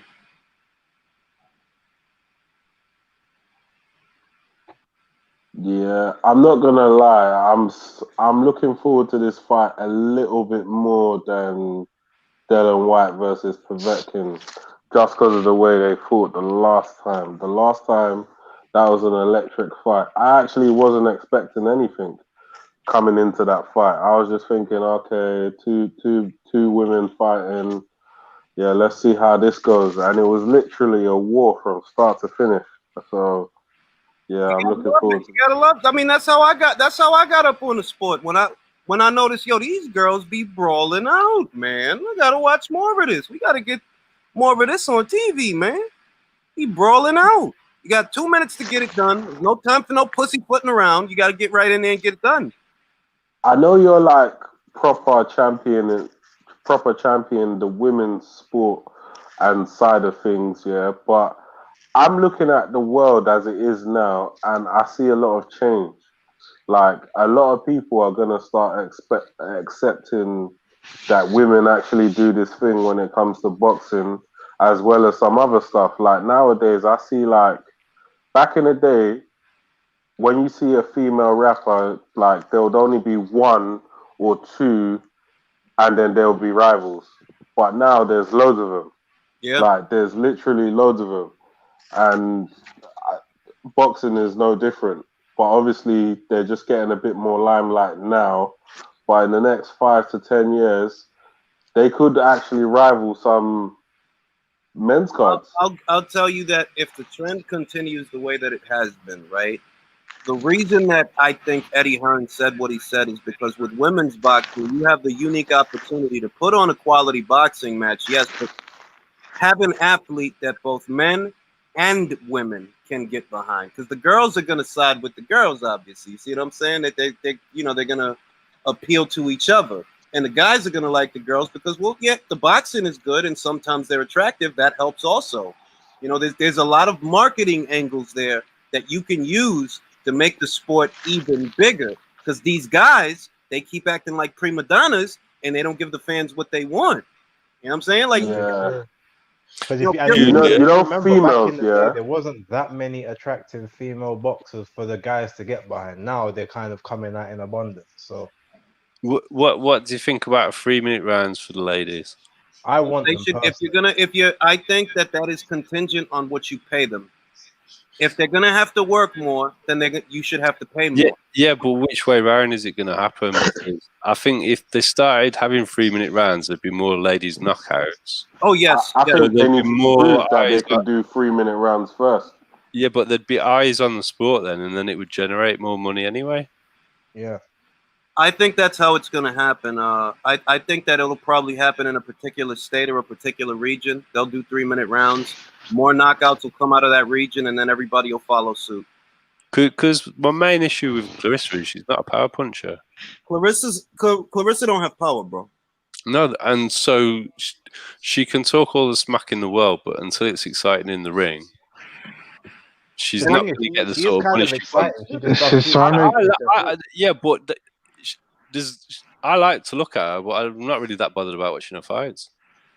These girls look like they're on smoke. She's still transitioning from that amateur style. That's the thing. You know, Katie has 5 more fights than Clarissa. I think Katie's further along as far as having a pro style than Clarissa. Clarissa still slapped with a lot of those punches. Still slap with them. She's still fighting like she's fighting for points. Yeah. The thing is, Clarissa Shields is like starting to believe like her own hype. I feel like is like the kind of like Wilder's Yeah, because when you look at the women's middleweight division, it's a short list of talent, it and is. so it's yeah. So That's true, but she That did Canadian I girl think- will have tell you that got talent. something. She beat who was there. She didn't just like beat a bunch of bums. Like she was No, actually beating who she could beat. that's the same thing that happened with Katie, except there was more there for Katie to have to beat than Yes. Clarissa. Yes. And the other thing is this Canadian girl, this Marie-Eve DeCoeur. Like I've been telling everybody, I just watch that fight because I got a feeling about that fight. I've seen a couple of her fights. Yeah, that could be an upset. That girl's a southpaw. She's got a good set of legs. She can fight on the inside. She can fight on the outside. She comes from a combat background, not limited to boxing. Yeah, this is probably the most well-rounded fighter that she's faced as a professional because Christina is only good on the outside. If she could get full extension on the jab, touch it with the jab, she'll bring over the right hand. But she's going to fight most of the fight on the outside. On the inside, she's got nothing. Theo Bernoulli said, "I want to see men versus women, Canelo versus Shields." And he also says he thinks that Katie's on the juice. Now, come on, dog. Katie gets VADA testing on the regular. Katie's the one paying for the VADA testing, for God's sake. Katie gets busy, man. All right, so the fight started, so now I'm in scoring mode. all right, real quick. How do you see how close are we to a fight between Clarissa Shields and Savannah Marshall? We're not close. Not for a couple years, at least. Maybe 2 2. years. Maybe a year, maybe 2. We're not close. All right. All right. Katie's Katie's boxing. moving She's boxing. well. He already almost knocked her off her feet. Oh. Oh. I knew it. Fucking knew it. Stick and move, in and out. Yeah, no, she's abandoned that already. Ooh, they can move in and out. What the fuck I Okay. said? All right. There's no reason to make it harder on yourself. Yeah, but she likes to fight. And I She admire doesn't like to that stick to a about her, game but plan. You see the Delphine- thing about women, yeah? This is the difference between women and men, yeah? Because I used to do a lot of door work, yeah? For anyone who don't know what door work is like working security at a club, yeah? And men, yeah, when they used to get aggressive with each other, I'll just come over there, talk to them, and literally they'll iron out their differences there or then, or they just won't chat to each other and we can leave them be. You tell a woman, calm it down or I'll throw you out or whatever, they'll be like, yeah, no problem, no problem. You turn And they your go head back. for like 1 second and they're fucking each other up. Yeah. Girls do not Shoes give off. a fuck. Everything. Yeah, Oh. yes, Yeah, it's wild. yeah. It's wild. So So Katie Taylor might come here with a game plan. I'm not going to engage too much, but I could just see her thinking, do you know what? Fuck Oh, this bitch. Delphine's she's trying to draw her tank out already. It's a Katie round, but Delphine, yeah, she put on some pressure towards the end. Oh shit! You gotta get out of the corners. Do female Can't be boxers standing there. get tested for maintaining the pocket. testosterone? She's maintaining the pocket real well, and she's landing the meaningful shots. She's got to get careful not to get drawn into a war. Yeah. I think they get tested for everything, Frederick Thomas. So I do Yeah, think they they get, would they get get tested body for it. testing, man. That they get tested for all kinds of cool stuff. That's definitely a Taylor round. 10-9, Katie Taylor, round 1. Yep, I agree with that. Good start. Almost dropped her. Yeah. And then Delphine threw her down. So we already know how this fight's gonna turn out. Yeah, Delphine. I thought Delphine's not here for a boxing match. She's here to like back her up and Delphine, get her in the corner, oh, walk her down. But I think Katie, she's a bit too smart for that at the minute. Yeah, we don't know how she's gonna be. Like, cause like I said, women are different. They think different. They just think, fuck this bitch. I don't care. And that's why the women's game is very exciting. Yeah, Because they move off emotion instead of logic. yeah, That's why. Yeah, they got a chip on their shoulder. Oh boy. what's going on here? You talking I about over can't there? tell you. You got to watch for yourself. I'm keeping quiet. Please. Maintaining the pocket. Maintain. Yeah, good stuff. Good stuff. Good defense. Oh, Thank headbutt. Ooh, nice. Nice hook. Short hook. Oh, snap. Katie accidentally headbutted her and her face is blown up already. So now she's got that damage again, like in the first fight. It's because Delphine leads with her face. Yeah, but Katie came in on her with this on this occasion.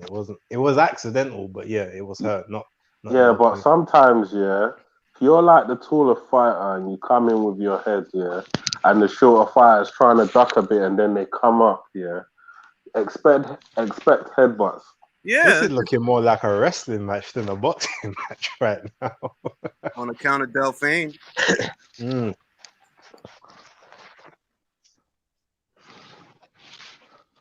She's just there smothering her own work, but I think she's trying to gas out Katie. No, she doesn't understand how fit Katie is. Katie's seriously fit. Yeah, but so is she. I think she's actually fitter than Katie. Because Katie was the one gassing in their last fight, not Delphine. Yeah, but I think she was working harder in the first half of the fight. Now don't get into a tear up with her, Katie. Has anyone else's screen? Oh, my screen went black for it. Yeah, everyone's saying the screen went dark. It's back now, guys. It's back now. Good job. But You there's no got them sound. high cheekbones. Everyone's watching the shit. same screen. Yeah. God damn. What's it? Give that 10-9, Katie. You don't get points for score. You don't get points for wrestling and boxing. No, you don't. The screen went dark too. This Yeah, ain't a it'll rush. come back in a second. It'll come back. But the sound's gone now. So it's like you're watching this image, but no sound.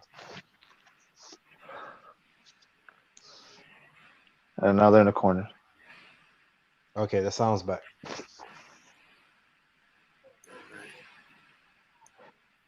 Delphine's no got to comment. clean it up. 2-0, Katie Taylor. So, Julius, does Delphine Person has a longer reach? Yes. More reach, more height, She's like, more power. yeah, she's not punching with leverage. It's like Well, she she's doesn't just, use it. No, she does. no. She does get good torque for her punches, but she lunges with her punches. You understand? Like she steps all the way into them shits. Mm. Don't get into a tear up, Katie. Shorten up those combinations. Still One and looks two good. at a time. One and two at a time. Ooh, Mm, ooh, okay. Bruh, bruh. Ooh, ooh. Delphine is not playing today. Yeah, Katie's looking a little worn already. Oh, another headbutt. oh shit. So war in the pocket. Close quarter. Yeah. So far, this is a Delphine round, unless Katie can do something. Uh-oh. Yeah, she gave her 2 or Uh-oh. 3 very good right hands. She's got to stop letting Oh, Delphine. shit. Oh, that was a nice right That hand was over a the nice top. shot by Katie. Oh, my God. But look at Delphine's face, man. Them two butts murdered her. She looks like she's been in the 10 rounds already. What happened? Oh. Oh, that was a nice jab. Nice hook to the body. Delphine's doing a Superman punch. Oh, yeah, that's a Delphine round, guys. This is a definite Delphine round. Okay, Delphine's slowing down. DP round 3. Yeah. Yep. I give it DP that one. round 3. Definite. 2-1 thus far. It's not clean though, but yeah. It's No, the not. first half of the round was very 29-28. About, oh. Yeah, 29-28.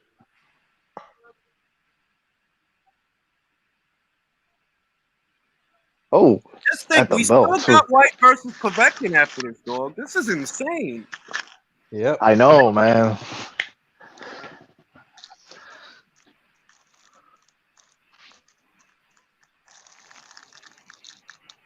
Fucking shit! What a weekend. All right, Pass the round 4 chip. is starting over here. Katie's got to stop letting her push her around. Use your feet, Katie. Stay on the balls of your feet. Use your feet. See, she's got good movement, but she's not very good on the pivot. I think that's the issue. Yeah. Yeah, it's just like going backwards. Yeah, if she When could you go pivot. backwards in a straight line, you're there for the straight shots. Mhm. Give her another angle. Oh.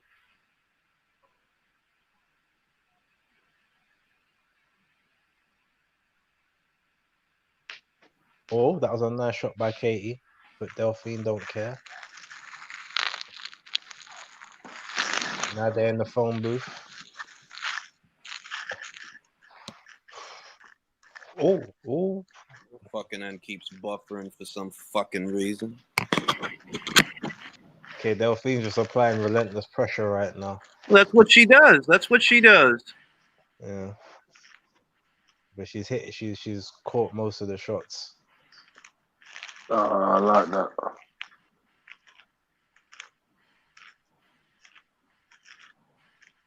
It's looking like a Delphine round till Katie does something. Yep.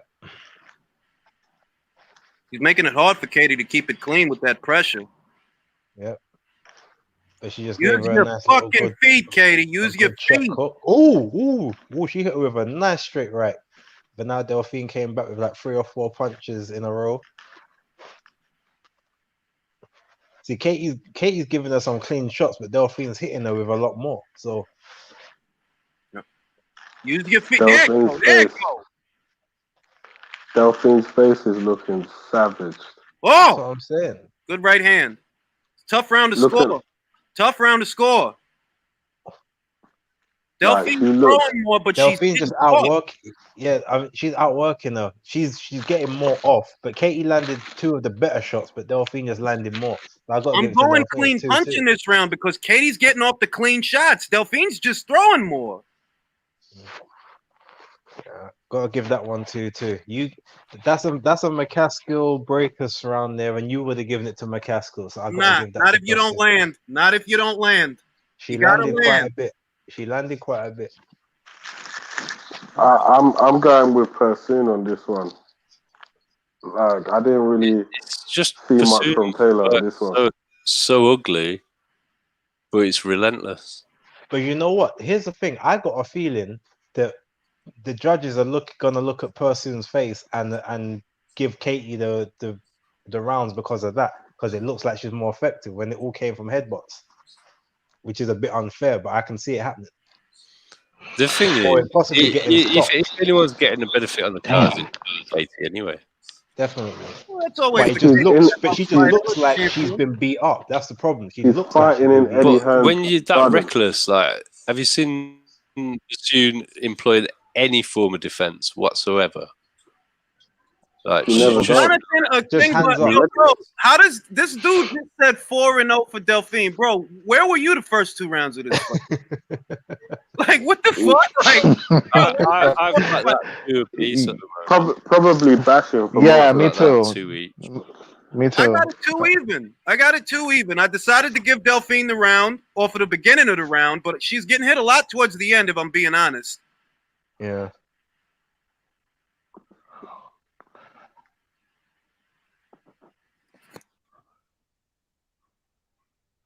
Okay, that was a nice little over there, top right by Katie. Yeah, Katie's improved Nice. from the To the last body. 2 rounds. That was a nice check left hook by Katie. But Delphine's still Katie. on her. She's not moving. That's what I like to see. Ooh, well, Delphine hit her with a nice straight right. Oh, Up, body and head. Katie's going now. She's got to go to Delphine's body. That's where she didn't go the last time. You want to slow this broad down, go downstairs. It's tough, but that's where you got to go. yeah. Yeah, Katie's landing quality shots in this one. This is her round so far for me. Definitely. Ooh, a nice another check left hook. Oh, and another one. Covering up. Oh, but she just ate a big right hook. Yeah. So You know, 8 Persoon though. just reminds me of this fight. Reminds me of Obanov and Jonas. Just one person just coming straight forward, just throwing the rock'em sock'em, and the other one's trying to display some skill. And I got to give that one to Katie, just about, because she landed the much better shots. 3-2. 3-2 in favor of Taylor. Yeah. Yeah, it's winding down. I say this is a Taylor round.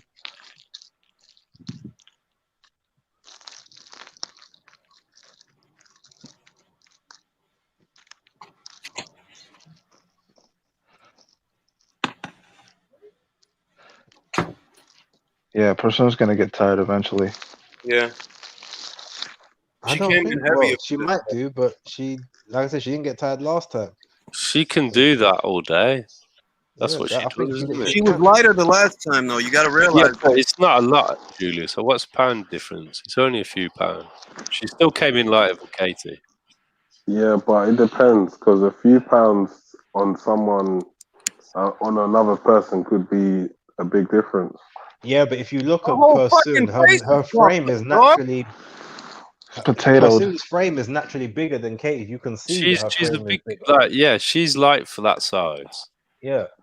Because it's not just the height; she's broader across the shoulders. She's actually a big girl. I think Katie she just had got to- that type of wilder metabolism. Listen, I'm sorry. Maybe she was born a boy. Whereas Persoon, that's just natural build. her style is more herky jerky, but if I was, Taylor, I would probably go for the jab to target that eye of hers. Yeah.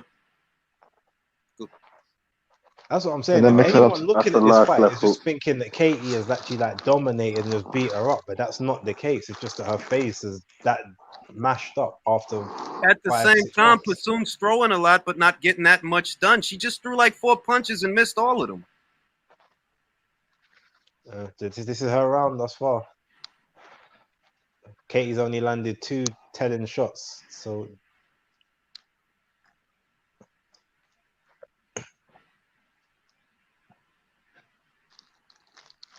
Ahmed's got it for Persoon. Why am I I not do as well. surprised? Not this round. He's got it 3-2 Persoon. Oh, okay. Why am I not surprised? That dude hates winners, man. That dude hates winners. Judging by this, I got it 3-3 at the end of this one. But it is looking like a Persoon round, not because of clean punches, but ring generalship. Whatever's being done is in this round is Oh, being done he by just hit her with Delphine. a dirty straight right to the face. Oh, okay. Katie hit her with a nice left hook right at the end. Katie Yeah, was not doing this. Persoon just nicked it, but Katie hit her with 2 nice shots right at the end of the round.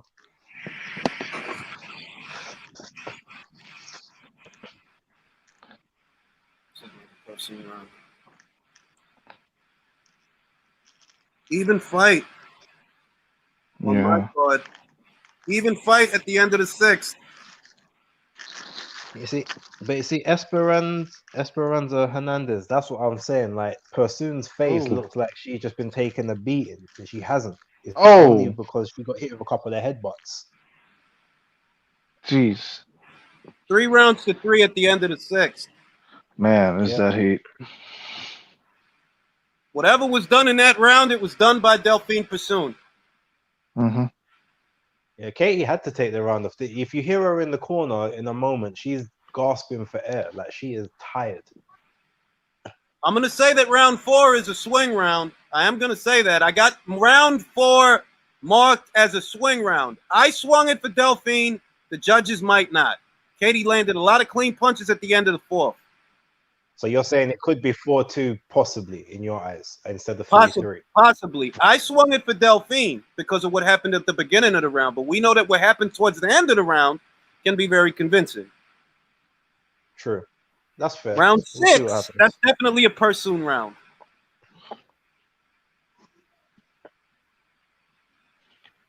Okay, that was a nice little right from Katie. She's got to drop Persoon and make it decisive. She's got to try to drop him. I don't know if she can. I think she can. She does, but she doesn't have the power, like the strength to like push her off. She just keeps going backwards, and Persoon is coming forward with impunity. She's got to counter Persoon. Persoon lunges quite a bit. Yeah, and that's why she got to dig into that body, once it gets close. To slow her down, I guess. That's Persoon. There it is. Catch her between the punches. Clean work at the beginning of the 7th. Clean work. Yeah. Oh, that was a nice left hook by Katie. Katie just come out of the phone booth, like fight. That's the point. The thing is, she can't even really move now because she's tired as hell. So she's got to stay in the phone booth. Oh, Delphine hit with a good right hand. Catch her between the punches. Timer. Timer. Delphine's landing quite substantially now. Oh, Katie. I don't know if that was a trip or a leg stiffened a bit, but that was a body nice work. From Katie body Taylor. Work there. Oof. I don't know. I can't score this round. I give the 7th. No, I give the 7th to Katie. I give the 7th to Katie. Delphine's just throwing a lot. There's not a lot happening there. Have you finished the 7th yet? Is it still going for you? 20 seconds left in the 7th, but unless Delphine does something major, I'm giving it to Katie. I'll keep watching. Katie landed the cleaner punches at the beginning of the round. They both got off in the exchange. I'll make up my mind before the start of the next one, who I give it to. But yeah, see, she's getting off in the exchange. That's a Taylor round. I'll give it to Taylor, just about. That's a Just Taylor about. round. She had the beginning with the clean punches. Delphine found her way in the fight in the middle of the round. But even in the exchanges, Katie was getting off. Delphine was too, but Katie. Where are you up to with your scorecard, Julius? Because I got this even now. Round 7, I got it. Or 4 No, rounds. not even. No. So I had it even last round. 7. I got it 4 rounds to 3. Favorite Katie Taylor. Still anybody's fight. That was a hard round to score. Okay. That was a really hard round to score. Persoon started round 8 with a very solid left jab. Oh, okay. Katie come back with a nice little combination there. But Delphine's trapped her in the corner.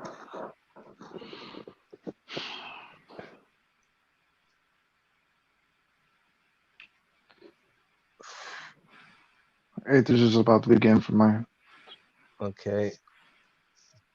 Delphine's popping out that jab and it's hurting a little bit. Oh, Okay.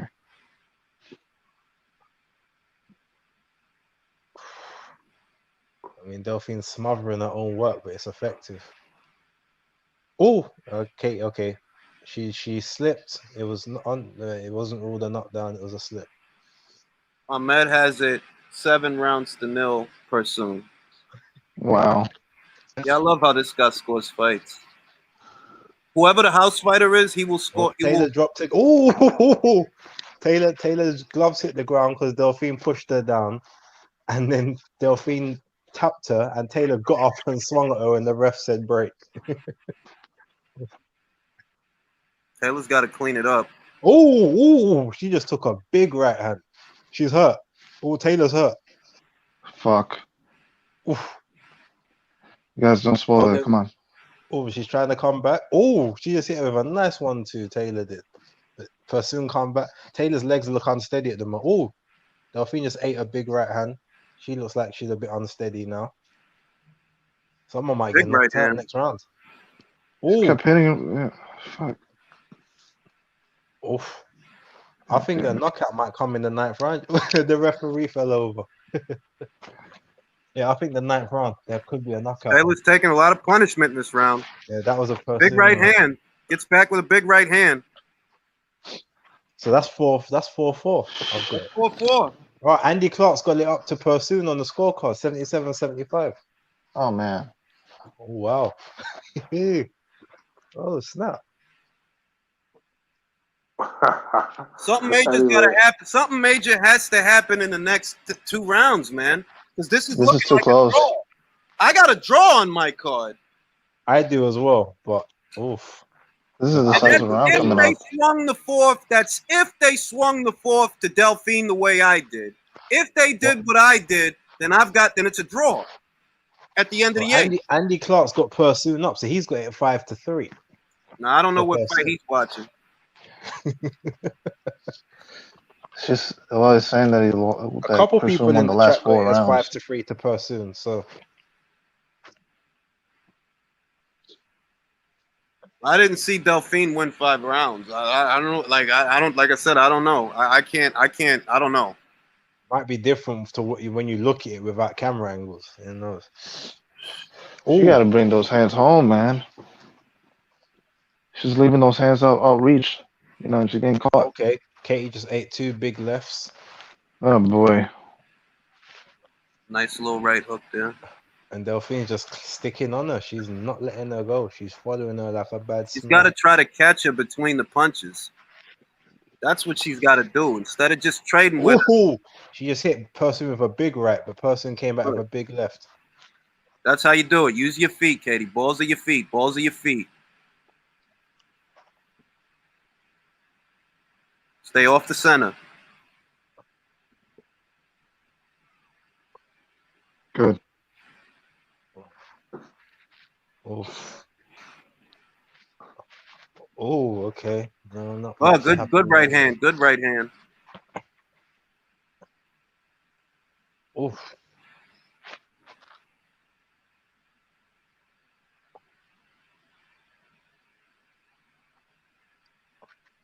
Right. Use your legs. Balls of your feet. Balls of your feet.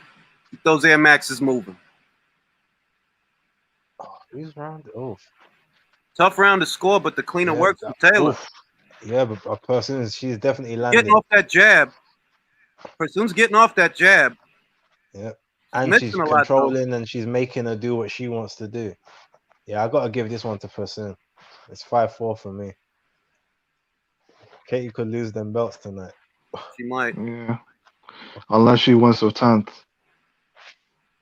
But even then, That's it depends on if you remember someone know. else had it 5-3 to Persoon before. So imagine that if the judges thought the same thing. Nah, I can't see that as a person. You're not getting off. She's getting off. You're not getting off. I agree with you, but what I'm saying is in that environment, because remember the way they see it from one perspective. So they might be seeing something that we're not, or we're seeing something they're not. The only thing, and I can't even say, oh, it's the British judges, they'll give it to her because Katie's not British. She's from the Republic of Ireland, not Northern. So they've got no allegiance to her at all. Okay, well, I got it 5 rounds to 4 at the end of the 9th. I'm getting an interview with her. Stay tuned to Ring IQ because I'm getting an interview with her. You know she'll only give you about 3 minutes, right? I'm trying to see. Hey, man, that's all I need. Yeah, I think Katie has a knot on her forehead. I wouldn't be surprised. Right. Yeah, probably from all the Clean right headbutts. hand right there. Well, I've got it 5-4 Persoon, so Taylor has to win this one decisively for me. Just keep her I've got it belts. 5-4 Taylor. 5-4 Taylor. Okay. Like, the thing is, Persoon's punches are mostly from the, like a wrist. You know, from the hand side of the glove, the palm side. Oh, Katie hit her with a couple good ones on the inside, but Persoon's still just muscling her about. Oh, since you're ahead of me, I'm saying this. Katie started off, very quick with this. She slows down after a minute. Oh, that's when it becomes a she just hit Persoon. with a big right hand. Oh, Katie came back. Oh, Katie hit her with a big right. Someone could go down. Big left hook, Someone no could big go left down. hook. You don't score points wrestling, Delphine.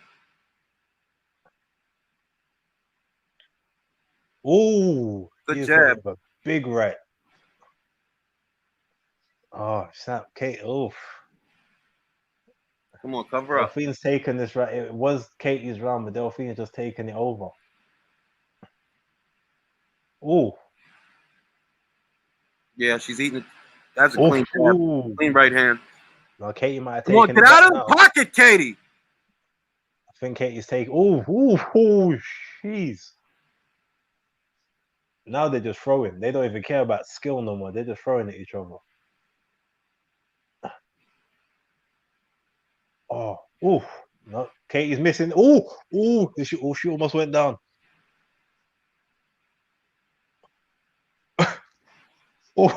Yeah, they're just swinging. Yeah, this is gonna be Delphine's round. Delphine dropped, but she just slipped. Yeah, Delphine round that one. To me, that's 6-4. Delphine wins this round. I've got a draw. I've got it 6-4. Oof. If Delphine wins this round, I've got a draw. Ooh.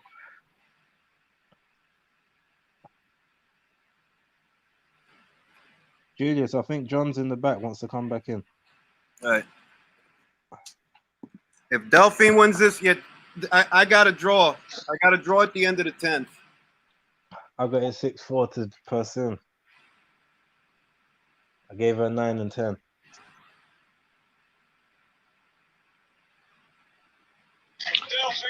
Okay, who did that last round to?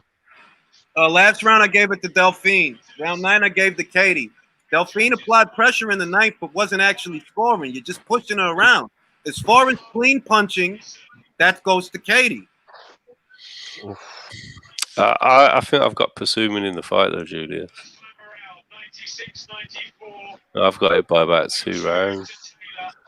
Katie's doing all the nice boxing, but it's that relentless pressure. Yeah, she's hitting them with nice clean shots, but Delphine is just hitting with accumulation, and they're doing more visible damage to the judges. And on top of that, this is Persoon's fight. Katie isn't fighting her fight in this. I don't think she can do it against Persoon. I'm thinking this is gonna be a draw. I'm thinking. I wouldn't complain with it, to be honest, but you know, Persoon, she's gonna be mad as hell if she's gonna draw. It's close. There's some rounds that I've had to give to Persoon and I haven't really wanted to. Yeah, it's so close.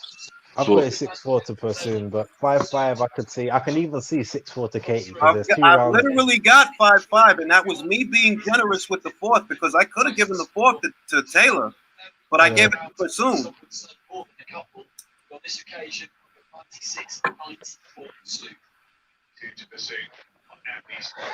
Bunch of other people saying rematch in the comments. Yeah, this is gonna set up a trilogy. Is there such thing as a 9-9 or a 10-10 way to score a round? Only if both of them get knocked down. Okay, scorecards are coming in. Hello? Yep. Hey. Uh-huh. Oh, he's on the phone. Mute your mic. No. Oof.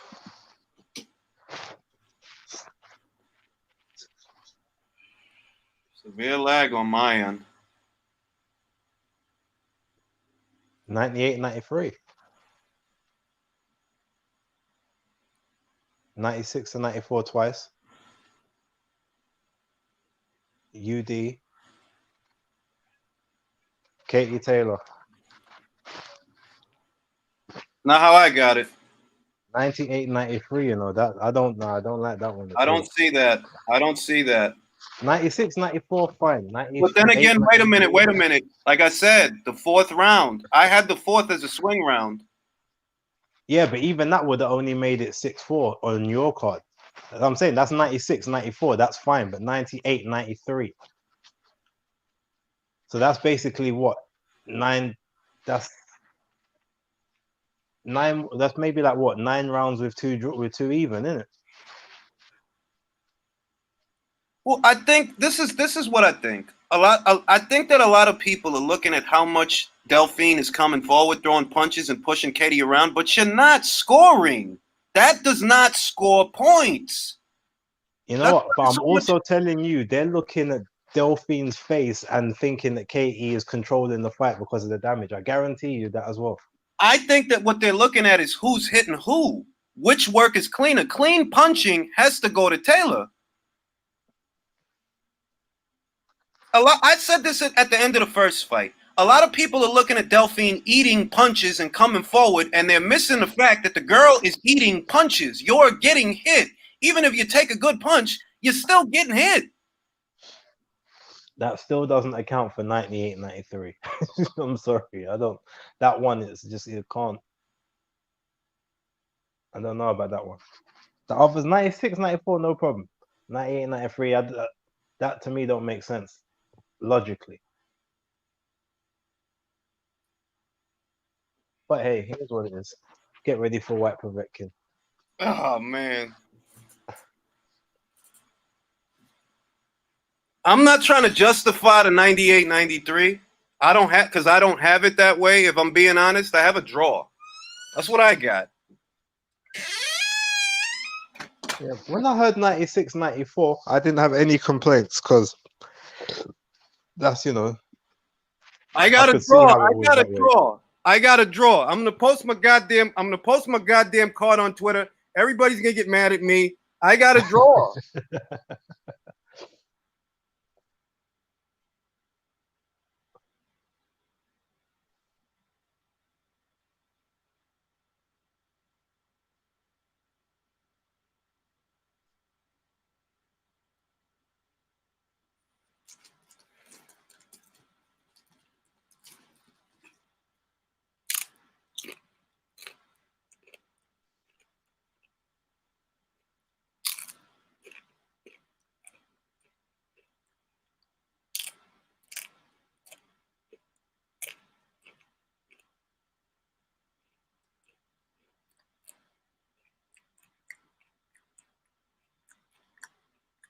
I got a fucking draw.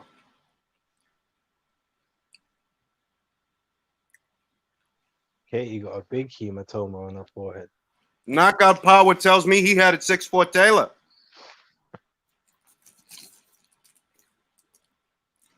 Katie Rolly Taylor.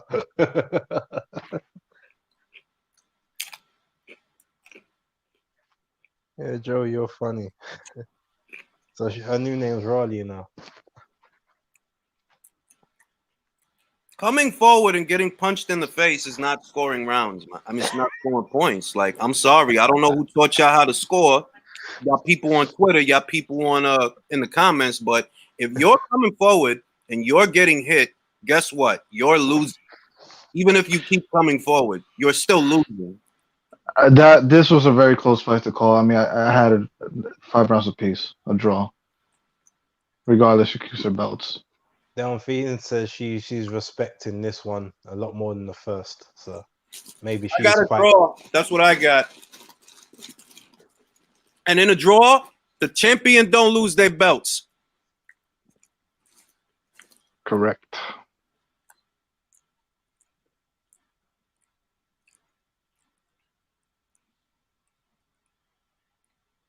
Like I said, I don't know how the judges had round 4, but I swung at the Delphine just cause. They could have swung at the Taylor. Now, Black Prince, I got to disagree with you there. Persoon wasn't taking the bigger shots. She was taking the cleaner shots, but Katie was taking the bigger shots. She was more visibly wobbled by the shot she was getting hit with.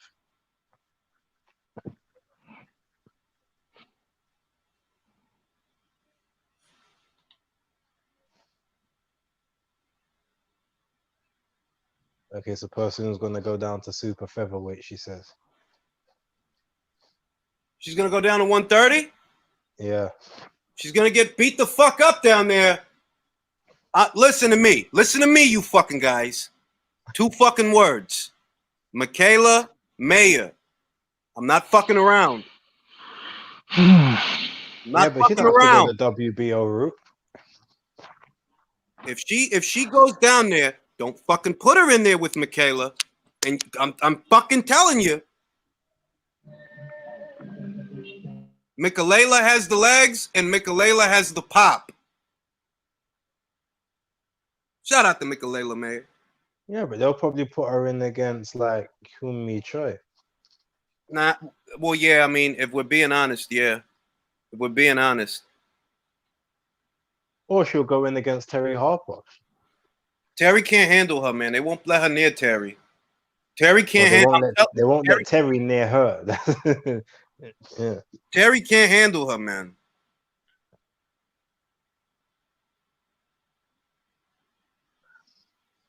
Daniel Bosley tells me he had Taylor fairly wide. JD had Katie winning. Knockout Power also had Katie Taylor winning. John, what do you think about it? John's not here. Base the Kid, what do you think about it? Base the Kid fell asleep. Virtuoso. What happened? What do you think about it? About what? The fight. I think it was a good fight. I told you, I was scoring it with you while watching it. I was listening to Anthony Joshua give his opinion on the fight. That's why I didn't hear you.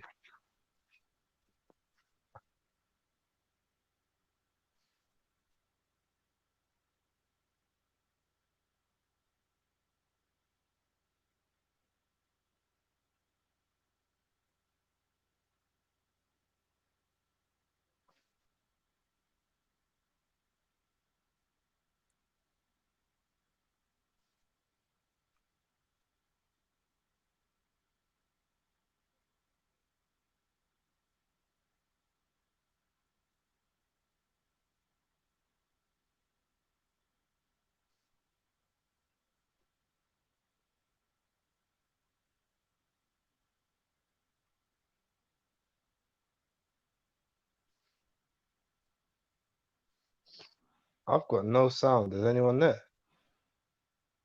Yeah, I'm here. Okay. No, because no one's talking for like the last couple minutes. No, I'm still here. I'm still here. Just reading the tweets. I could have sworn Eddie was carrying, Katie's belts from him. No, it was it was one of her trainers, but he was very close to them. He was right next to those belts. Like he wanted to hold on to them. Yep. He Because he wanted to feel knows like a champion. that's the gravy train for him. If those belts go, he's a bit up because there's them and there's Terry Harper. That's the only champions he's got. Oh no, McCaskill as well. I forgot. Yeah, undisputed. So he's got her too. And Eva Brodnicka is about to lose her belt. So Julius, did you see Eddie Hearn singing? Oh yeah, I love that shit. Love that shit. The improvised lyrics to "Ain't No Sunshine." Gotta hit that red button, yo. Yeah, I thought this fight was supposed to start at 10. It's crazy. It's almost an hour later.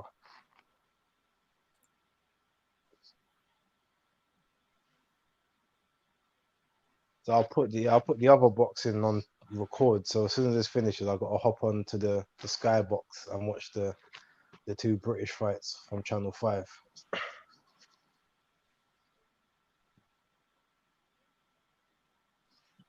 All right, Julius, Taylor McCaskill 2. Who do you think's winning? You see how McCaskill you see how McCaskill approaches a fight. She's a pressure fighter too. Katie don't like pressure, man.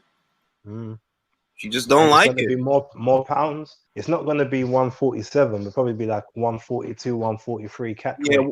Exactly. Is Katie going to be slower at 141, 142? Possibly. Because even McCaskill's not a natural 147 either, so maybe she might be happy to have it at 141, 142 anyway, because she's slightly bigger than Katie to begin with. Yeah. I'm gonna just say that Katie Taylor is just better stay at lightweight. Yeah, Jules, you got super chat to answer. Oh shit, Esperanza Hernandez. Am I crazy? But must people always give a round to someone?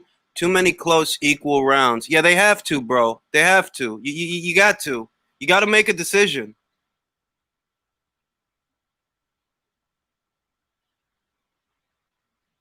Oh, yeah, and McCaskill can't fight her at 140 for the 147 belts. That's the only reason they're going to fight. So it'd have to be at 141 as an absolute minimum. 141, 142, it would have to be. I think I've got McCaskill winning that fight. Based John, on always contrarian. John. No, it's just like Katie doesn't seem to be able to deal with a pressure fighter who's got the reach on her. She doesn't seem to have fantastic skills in the pocket. She was blocking shots, but she wasn't scoring decisively enough when she was blocking Persoon's work. She certainly wasn't doing what you were asking her to do and punch with her.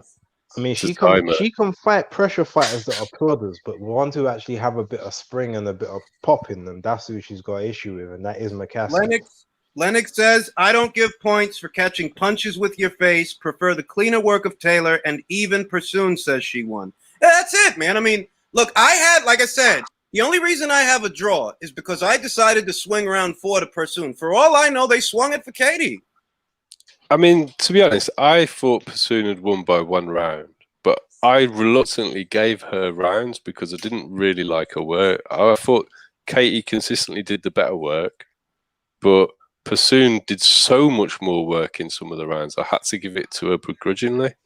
And but also, like I said, a lot of the work that she was doing was having more of an effect. So even though, it's more along the other thing was a mind job. It's a mind job. You see that Persoon, you can't stop her from coming forward. You can't stop her from throwing. It's a mind job. But the thing is, Persoon dictated the fight. That was not Katie's fight. John, not if she's getting hit more. Not if she's getting. It might look like you're dictating the fight because the range and where the fight is being fought is based on what you're doing. But you're the one getting hit. You're throwing a lot and you're missing a lot. She was throwing a lot. She was missing a lot. But in some of the rounds, she was still landing more than Katie. I give you that. Some of the rounds, yes, I do give you So, that. so those were the rounds that I begrudgingly gave to Delphine, and the way it panned out for me was Delphine was ahead by 1 point.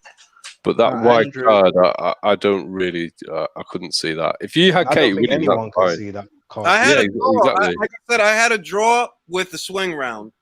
I had a so. And there were a lot of difficult rounds to score. It was an ugly fight. It wasn't. But I don't think Katie's going to do well against Jessica because I think Jessica's a better pressure fighter. Nothing Delphine, no.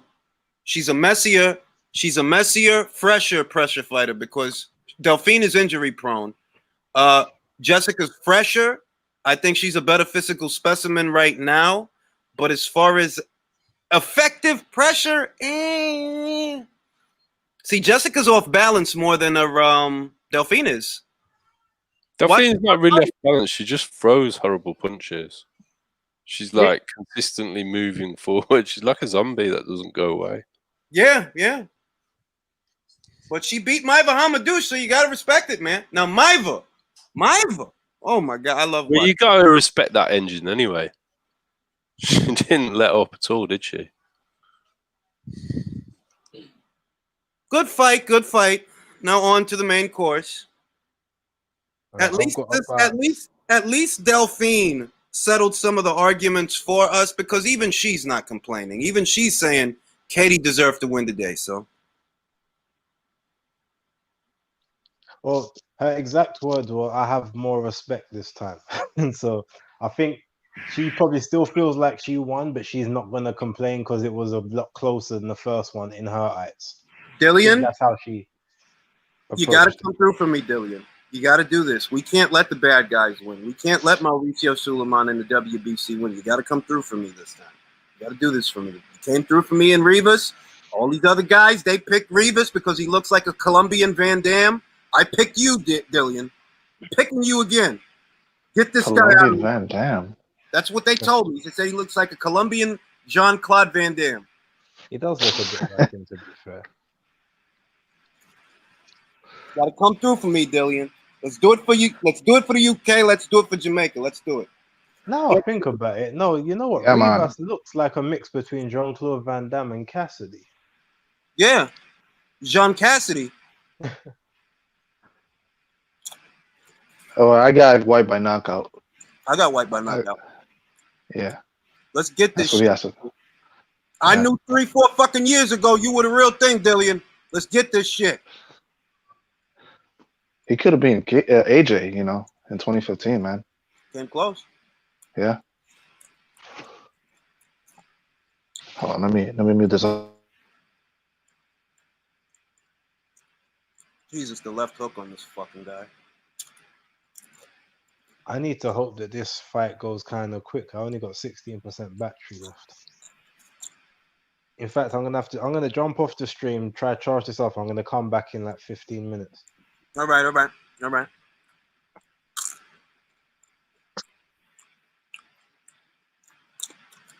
Gotta get this shit. Damn, Michael Hunter was putting in work, man. That was a good fight.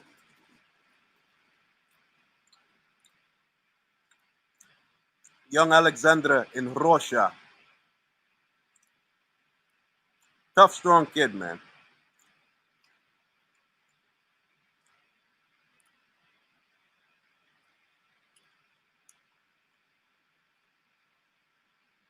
Eight round. Who the fuck does 8 rounds? You gotta get this shit, Dillian. We gotta do this shit. Get this shit. Timmy! Shout out to Timmy Nealon for the generous contribution. Oh my God, Timmy, you are too kind. You are way too kind. You didn't have to, but I'm sure glad that you did. Undisputed. Can Jessica McCaskill be the one that finally puts a loss in Katie Taylor's record? I'm going to see if I can get Rick Ramos and Jessica to answer that question.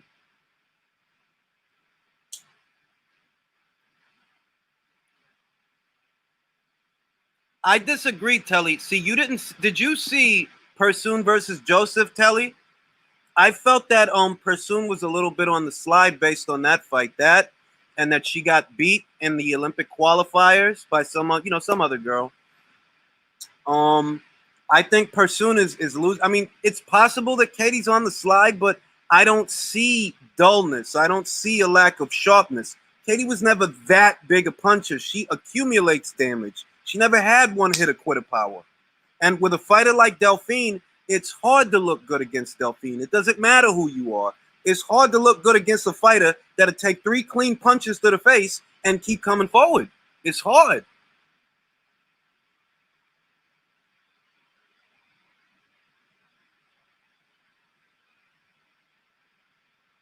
I like Chantel Cameron a lot. Very good fighter. Very excellent. Her, Savannah, great fighters. Those kids are all right. And I like those kids.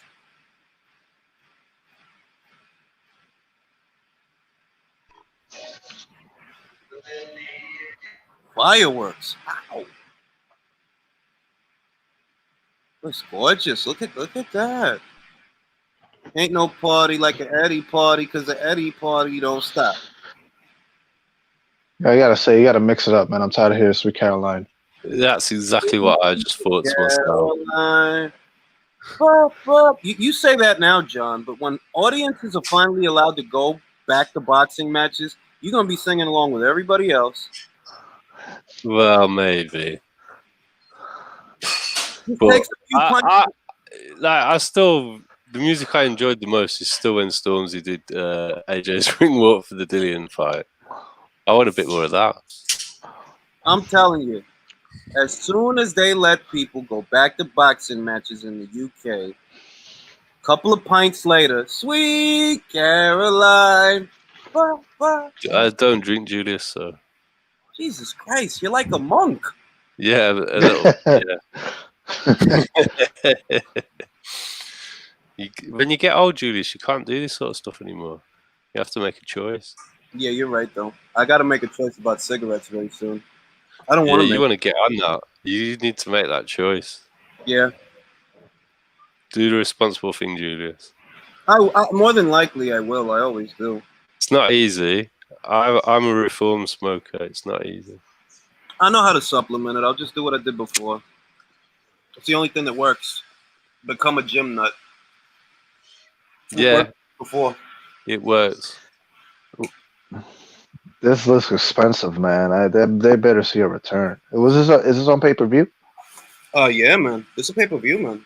I think they did good buys. I get the feeling that they did a good number of buys for this. I think they did at least 400,000 or 500,000. I'll be interested in the numbers, but I know a lot of people that were happy to pay for it. A few people are upset about Bukoli not being on there, but Bukoli Kuzman would have been good. I would have had Bukoli in that fight. Kuzma's not busy enough for me. He just doesn't throw enough. He's heavy-handed. He's solid. He just doesn't throw enough.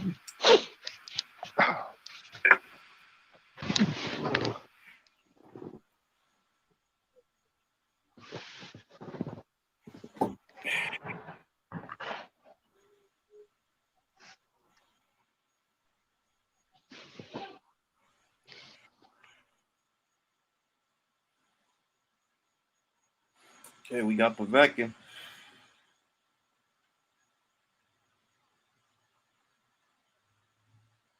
know what I always liked about Povetkin? He always has the same kit.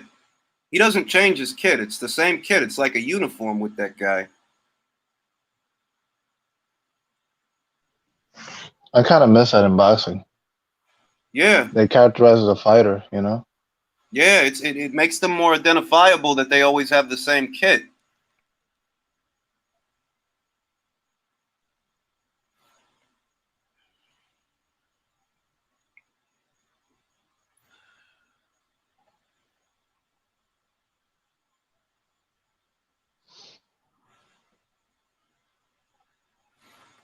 Get goosebumps here. Because this could be Povetkin's last stand, and because it could be his last stand, this dude is probably going to go balls to the wall.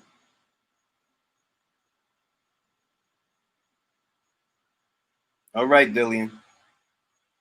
You got to do this one for me, man. You got to win this fight, man. Right? I told everybody 3-4 years ago, this guy's a good guy. They said you're an idiot. Right? 4 years later, you got to do this fucking thing.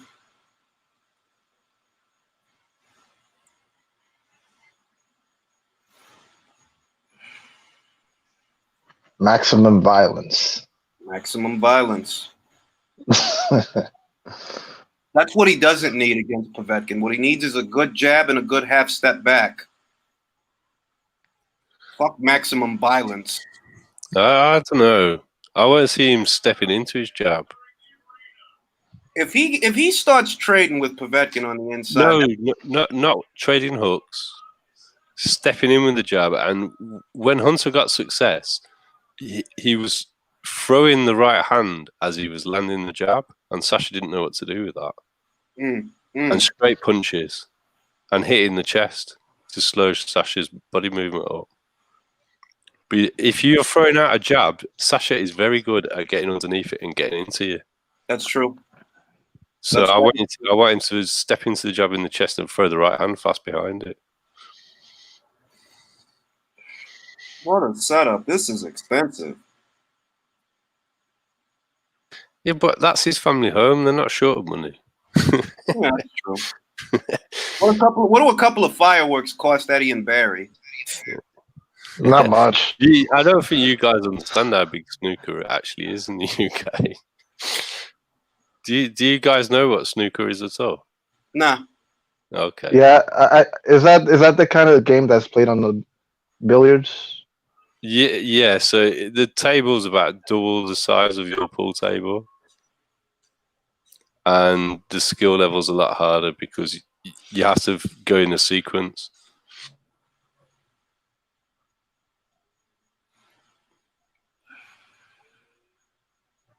That's true. Povetkin has made a pretty penny off of Eddie Hearn. The Joshua fight, the Price fight, Hunter fight, this fight. Yeah, bold business decision, for him, get him paid. Yeah. You're gonna get punched in the face. Why not get paid for it?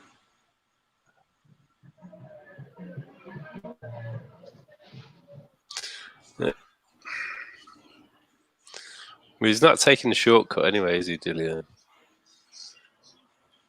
He's fighting he's not skipping people by and taking easy fights sitting on his military spot. You could argue that this guy's practically cleaning out the weight class short of the champions. You could argue that. I mean, the only thing is a lot of the guys he's beating have already been beaten by AJ, or at least two of them. Two of the best names on his resume. AJ's already done it. But that's the sign of a vibrant division when everybody has almost everybody on their resume that they're fighting. The only guys who don't have a lot of everybody else on their resume are the PBC guys. Luis Ortiz has Wilder 2 times in. No, you can't do that, Julius. Tyson hasn't got a lot of everybody. He's just got 2 very, very, very good names. That's true. He has got great names on there, but there's only 2 of them. No, that's fair. That is fair. I give him too much credit for giving Chisora his first loss. That's what it is. Hold on. Was he coming after Vitaly lost when Fury beat him? No. He gave Derek his first loss. Then all right. They fought again. I don't think it was an immediate rematch. I think they fought a couple of fights later again. I'm trying to fit in how he got his shot against Vitaly after losing to Fury. I thought it was the other way around. I know that he was undefeated in the first fight. The second fight took place sometime later. Wasn't right away. Has Chisora faced AJ? No. It's unlikely. It's an unlikely thing to happen because AJ started at Derek's gym, and I don't think they'd want to fight each other if it could be avoided. I think that if it came right down to it, where Derek is in his career right now, why not get one last payday? Why can't? I think they would do, but I don't think it's a bit more like Porter and Crawford. If he beats Usyk, something's got to happen. If he beats Usyk, he's getting in the ring with him. Yeah, if he beats But it Wilson, has to be something like that for them to do it. That's kind of what I'm saying. get this shit, Dillian. Get this fucking shit. I gotta put all these chips away. I surrounded myself with potato chips. Oh.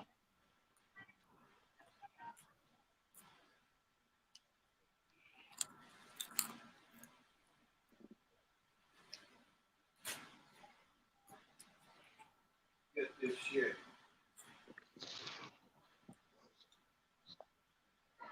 Get this shit, Dillian.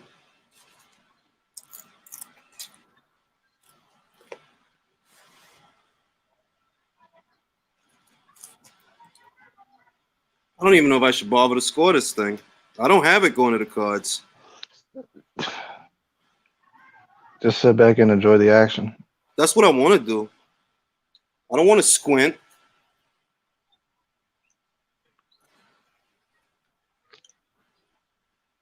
All right, 6 o'clock here. That means it's midnight over there, right?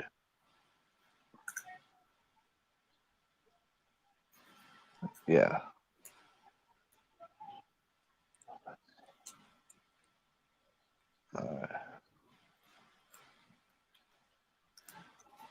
It's Resi. Sasha. Povetkin.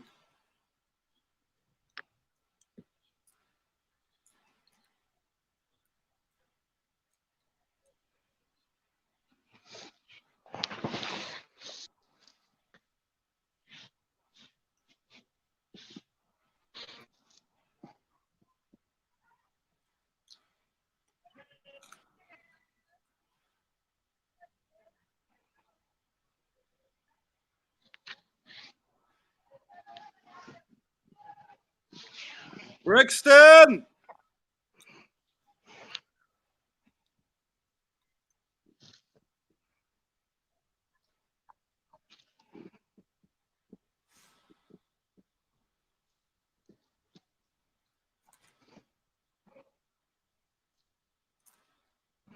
It's about a 90 KO percentage.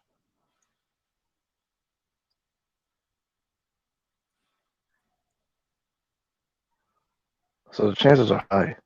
Yeah, the chances are definitely high. Because we've seen Povetkin be put down.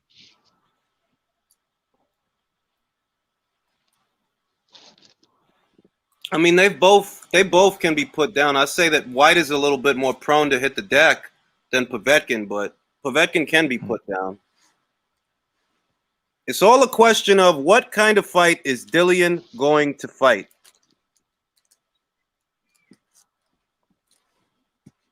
Joe, come on, move, Joe. My son over here, I don't know what, he's like a cat. He wants to sit in front of the screen. Like, what are you doing? All right.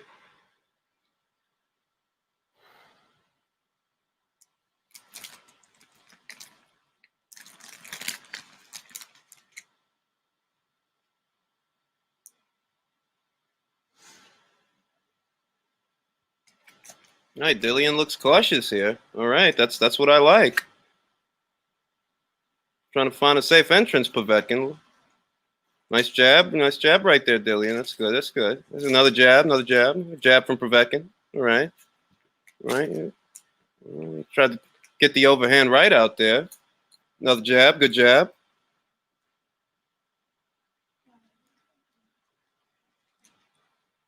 All right, there's another jab, another good jab. That's how you got to play this. You got to play this guy cautious. You don't just keep throwing the jab out there. You throw it out there one time, you see what the guy does. That's what you do. You throw it out there one time, see what the guy does. Whyte was a lot bigger than Povetkin. He is. Yeah. So yeah, it's smart for him to use his range. You know, stick out that jab. And stick that jab out there. Keep that guy out there. Don't give him something to counter.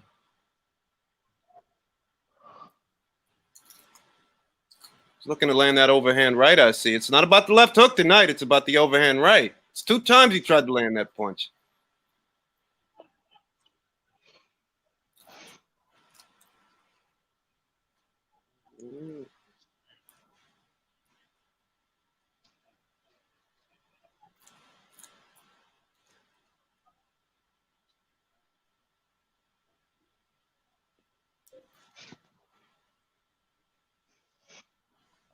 All right, Dillian.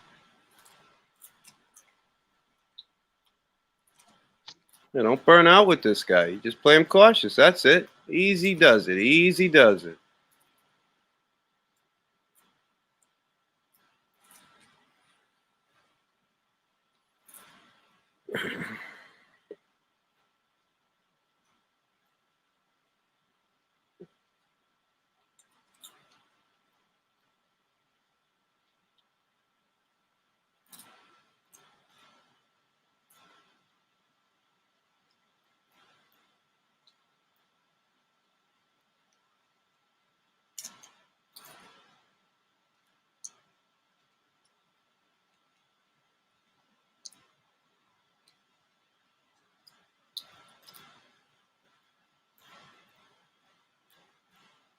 Yeah, you tie that guy up. You tie that guy up, don't let that guy get nothing going. He's trying to get antsy. He's trying to jump in with a hook.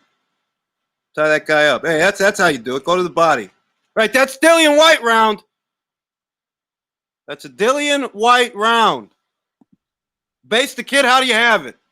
Yeah, I had that one to Whyte. He controlled it. But Povetkin he's swinging those hooks with mean intentions though. So them overhand rights.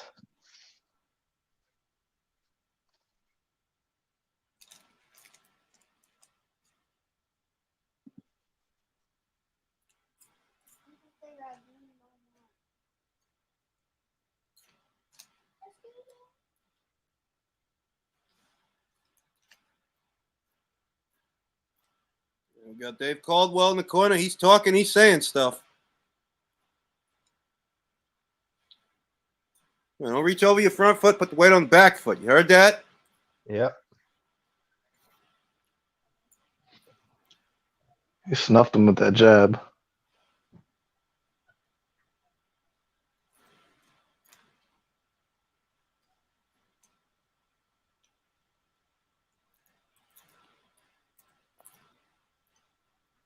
Okay, that was a nice body shot by Dillian just there.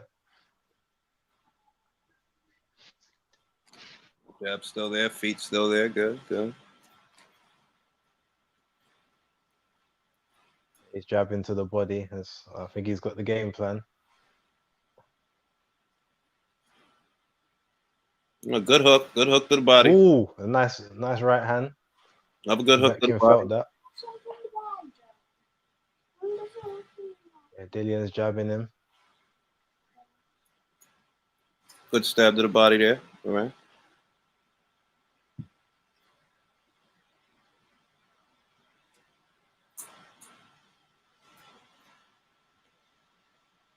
Oh shit. All right, Dillian, careful. Because he took a big left hook there. But he's destroying him with the body work though.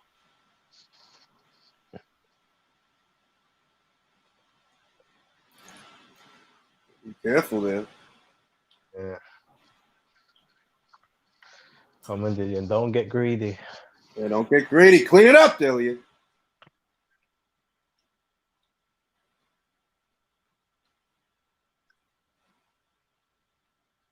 Okay, hey. Right, lean on him. Gold. Lean on him. Oh. Okay, Povetkin's trying to work the body now. Good jab. Oh, okay, didn't hit with a nice stiff solar plexus shot. Okay. Bad intentions on those hooks. You hear that? You know, I can't lie. I don't like the pace of this fight. That's what I don't like. This is what he's got to do early. You take your time early, you drown him late. He's listening to me. He watches the relay. Second No, is I steady get it, because but like it's it's because it's slow.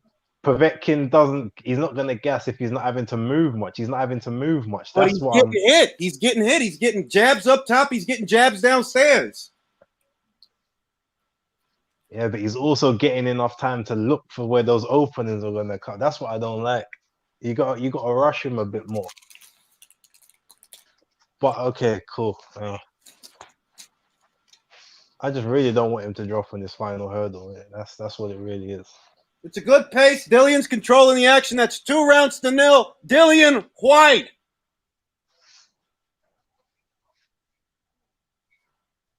That's how you do it, Dillian. Slow and steady wins the race. But I do like the jab. The jab is effective today.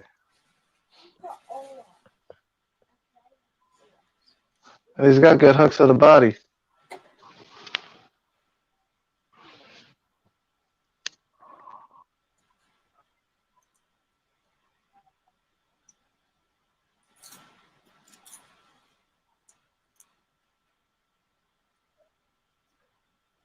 Okay. One thing I like about Povetkin in the ring, he's a very classy like boxer. He's always touching gloves. I'm not trying to foul you. Everything about him is clean. Whoever's just got the better skills, that's how he likes it. Yeah, I, you I, never res- I respect that. positive for two performance-enhancing drugs or anything like that. Ooh. Okay, Dillian, that's what I like. Get him some more of that, Dillian.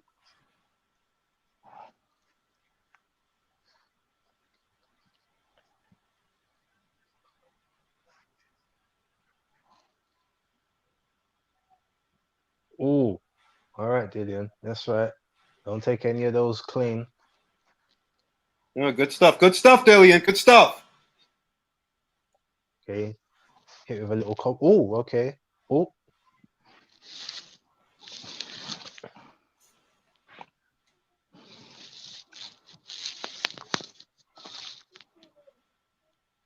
All right, Dylan. Yeah, just keep focusing on the body. He doesn't like it. Doesn't like it. Mm.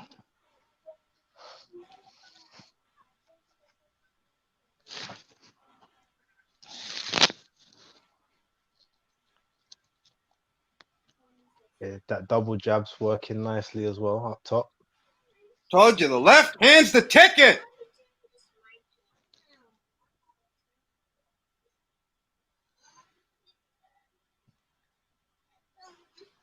There it is. Oh, nasty little jab there. Oh, by two double Povetkin. jabs there. 2 jabs landed. Another jab. Povetkin hit him with a nice little jab. You'll see that in a second too. Another good jab. Oh, Dillian wobbled him.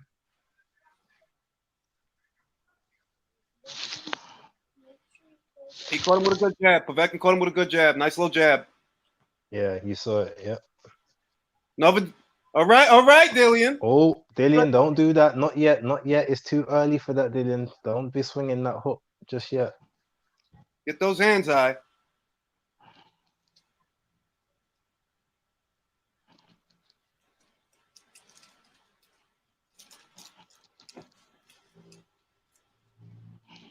Don't hook with a hooker, Dillian.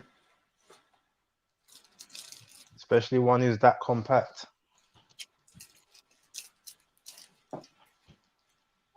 Good jab. Good jab. Nice Touch one. him. Nice one, Red. Dillian. Oh, he's hurt to the body. All spoil. Yeah, Dillian's getting him with the body shots now. He knows what the ticket is. Yeah, 3 rounds, Dillian. Didn't even want to touch gloves at the end of that one. That's the thing. I like that Povetkin always wants to just be sportsman and touch gloves, but not everyone is on it.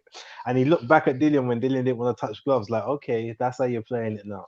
Like he's gonna go hell for leather in this 4th round. 3-0. Dillian Whyte behind a sharp left hand and some good body work. Body snatcher. Oh.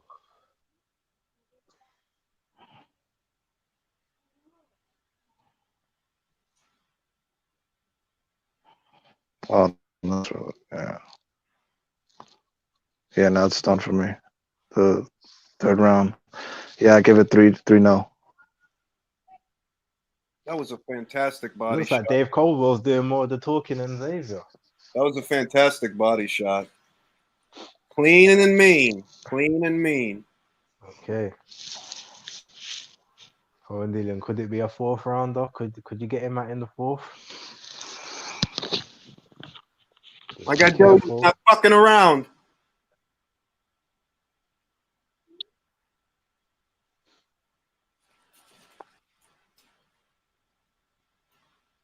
Oh, nice shot by D. Oh, another nice shot by D. Oh, he's down. Povetkin's down.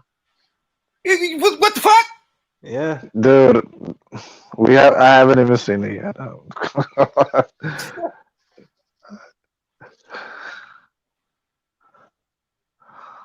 Billion, don't rush him. Don't rush him. Take your time. Ooh, what a oh! Oh! Oh! Oh! Climaxing. No grab ass in the night. Come Did on, you Dillian. see how short that left hook was? Yep, very compact. That was a Gary Russell. If that left hook was a boxer, it'd be Gary Russell. It was that short. Oh.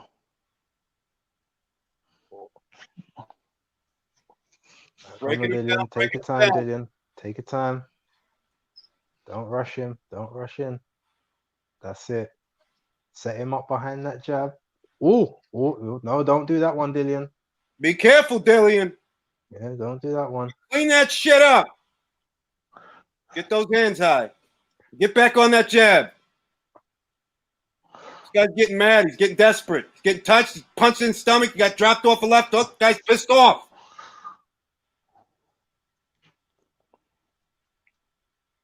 Oh, Dillian, don't know. Dillian. Oof.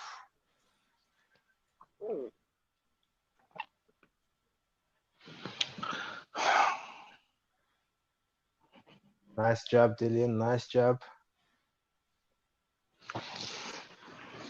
Okay, nice little short hook. Double jab.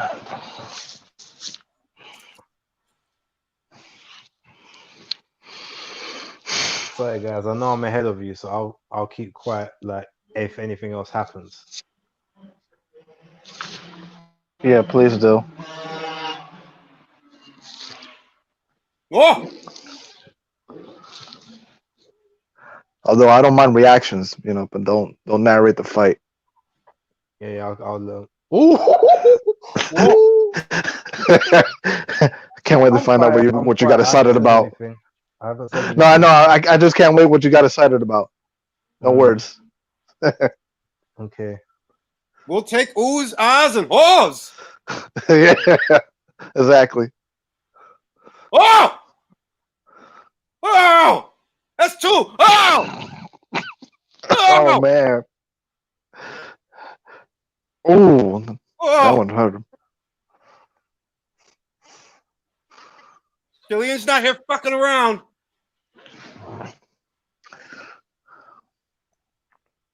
Dillian Whyte is not fucking around. Oh, there we go. There you go. You see it now. Okay. Uh-huh. It's gonna be over soon. It's gonna be over soon. Yeah, fifth Then round. it'll go to distance. This thing will go to the distance. Dillian Whyte's got to be careful. Don't get greedy out there. You're having success, but you're doing it calm. You're doing it patiently. Yeah. With the short left uppercut. Don't blow your load. Nah, he looks relaxed. He's got plenty left in the game. You gotta be relaxed. Take your time with the guy. He wants it to be a gunfight. You got to be a sharpshooter. Yeah. And that's what I like. What I'm seeing from Dillian. He's taking his time. He's very composed. Use your jab. Take a half step back. Use your legs. You got two legs. Use both of them. Right. Good overhand. Right. Another one. And that I think. Yeah, that was the first knockdown that I'm seeing. I'm watching the replay. You're on the replay. Oh! Okay. Okay,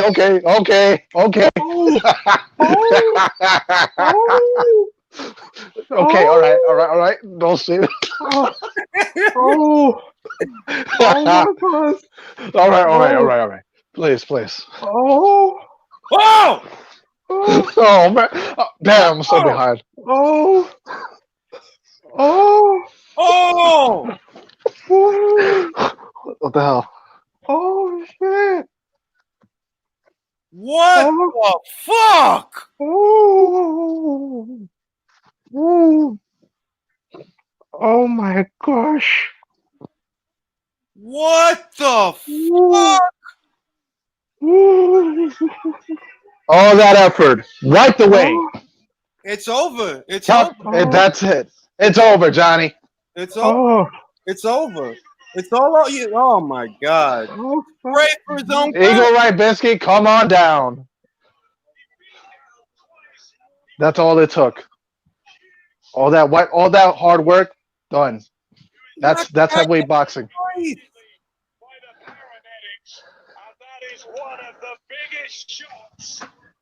He summoned the Russian gods and landed the I don't know.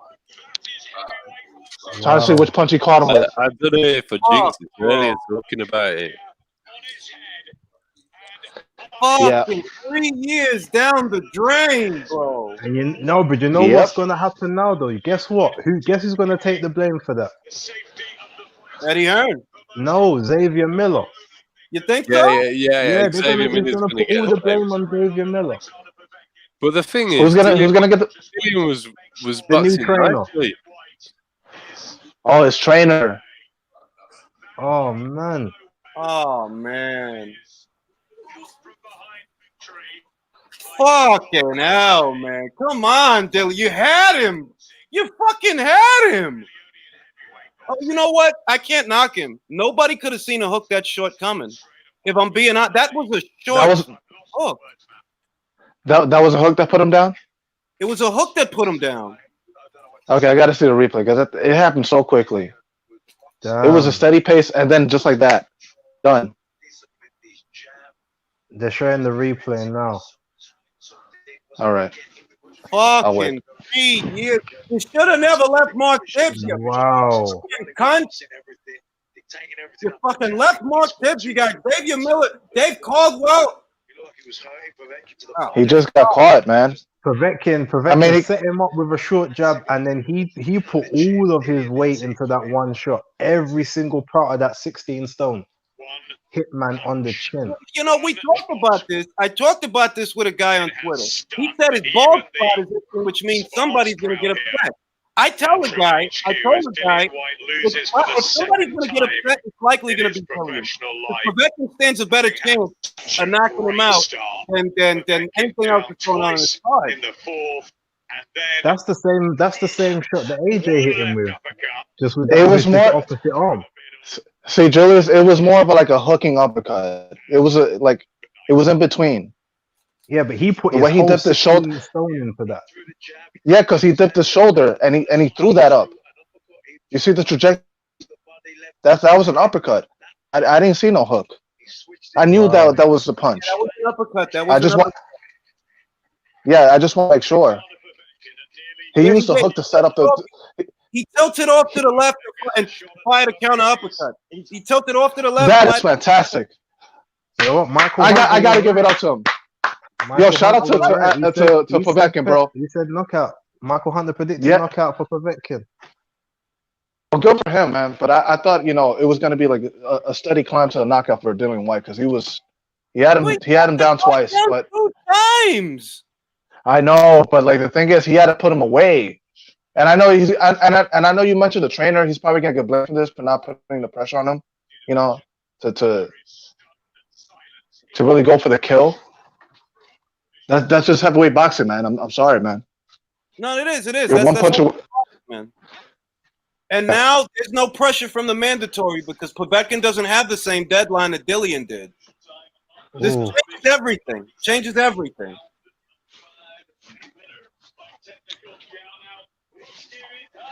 That was dirty. Rusidas. That was a great punch, man. I gotta give it to him. Povetkin, though. I mean, that's the other thing. There were people shitting on Povetkin. I tell guys, this guy's a good fighter, man. He is, I man. see that coming. I swear, I feel sorry for The Dillian thing Whyte, that man. makes it I know, worse is the fact I know, because Dillian controlled the whole fight and had him down. That's why it's such a. It's Yeah. not even like, oh, he was getting beat up. It was one shot for the whole fight. But look, going forward, he loses all that bargaining power for a match with Fury. I mean, you got hate from Wilder fans. You get hate from Fury fans. You know, like, come on, man. It's like this is no justice, man. Cruel. Oh. I mean, look, this is a risk. Take it away. At the same time, this is a risk that he chose to take. You know, he didn't have to fight this guy, but he did. You know, that's the kind of fighter that he is. He put it on the line. That's what happened. You know, Yeah. he didn't have to fight this guy. And And remember, Julius, I was saying to you that he But should I- only be fighting taller people. Remember, I said that to you like a month ago. Yeah, yeah. These guys ain't the right guys for him to be fighting. That changes everything, man. Oh, I can't wait for the relay tomorrow. yeah. Yeah, man. I mean, shit. It's fucking hell, man. Dog, Dillian, Jesus Christ, you cut so. Sad, bro, just sad violence for that segment. Yeah, man. Like oh. Wow, man. They made this guy go through hell. He had it. Yeah, he went through his resume, man. It's it's pretty You know, solid. Second time that Povetkin's been the mandatory for this belt. Second time. What was his first time? I guess who? Wilder. Wilder? Oh yeah, right. Wilder's probably Oh my. Well, I bet you AJ's laughing his ass off right now. He's Yeah. not. Oh, yeah. They just showed a picture of him. He's pissed off. He's pissed off. Oh yeah. Yeah.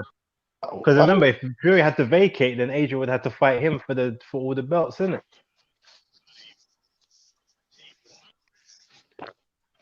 AJ was shaking his head. Hey, you beat This is- that guy, AJ. What are you mad about? You beat both of those guys. You're fucking AJ. Yeah, but you know AJ. He wants to fight Dillian again. He's wanted to fight him again for a little while. Yeah, and then Povetkin really did well against AJ. First half of the front of the fight in there. I think it was 2018.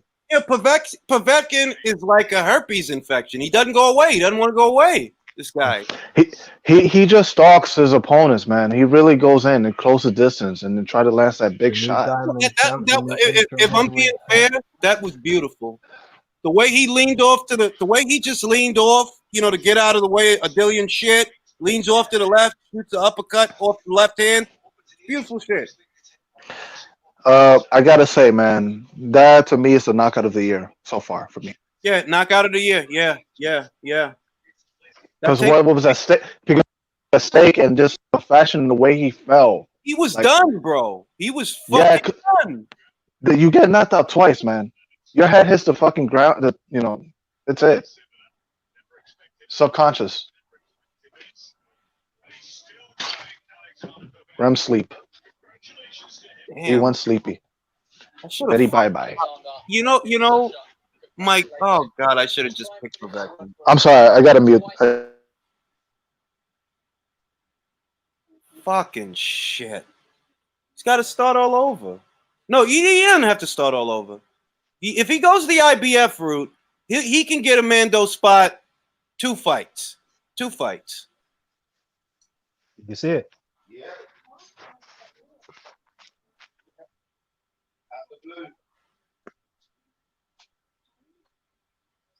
This is And boxing. what makes it worse, yeah, he hit his head on the matchroom board at the end. That's why I think the ref waved it off.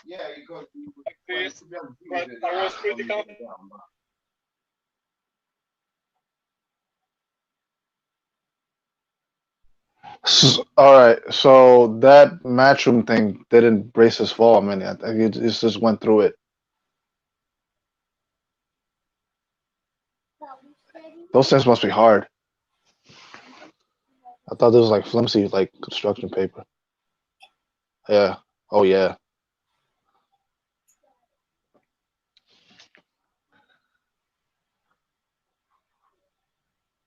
Yeah. See, he That matchroom just went off. It just flew off, bro. Sorry. the right hand, and he followed with the counter left. I mean, that's expert level shit. That is just expert level shit. Sasha's got mad skills though, and He certainly does. Dillian looked like he was out before he hit the deck anyway.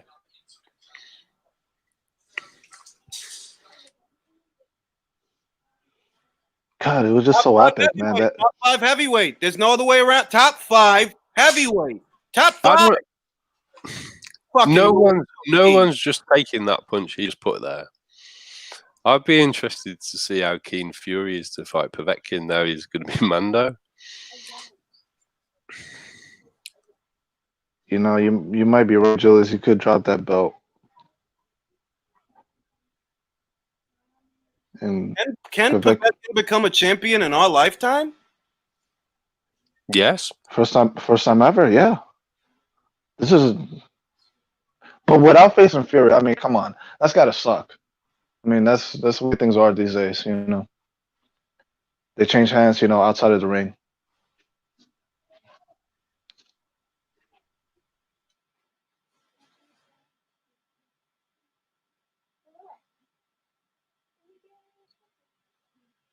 This is the most emotional I've ever seen Povetkin.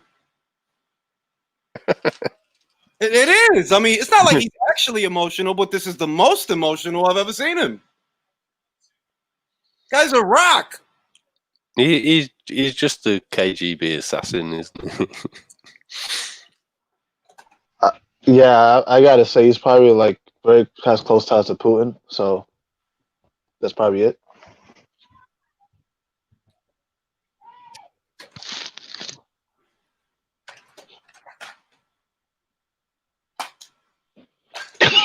Oh man, Eddie does not look pleased. Well, I don't imagine he is. This was Alexander's final fight of the contract. Yeah, Eddie doesn't look happy. Fucking hell, man. It just felt like this was his trump card, you know, to get AJ, you know, versus Whyte for the undisputed belt, you know, title. That's what it was. But yeah.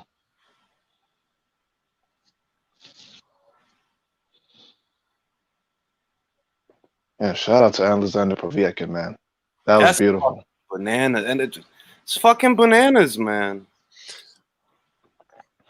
Just like that, man. Just wiped away all 3 years, you know. Oh, there's a rematch clause, so Dillion's like he wants the rematch. Wait, you said there's a rematch clause? Yeah, there's a rematch clause in the contract. There is? Yeah, Dillian for this apparently fight? already said to Eddie, get me the rematch. So I think they're gonna try to put it on now for December. Oh man. Well, this buys them time to do whatever the fuck it is they're trying to do. So Fury versus Tomato Can and AJ versus Good Fighters, 1 and 2. That's yeah, but guess what? No, but now the issue is because all right, Povetkin gets the mandatory for August for next year, but if Dillian wins back in December, then he's gonna be December 2022. fuck it. Yeah, all this like it just extends, you know, the bullshit, the fuck shit, you know. Yeah.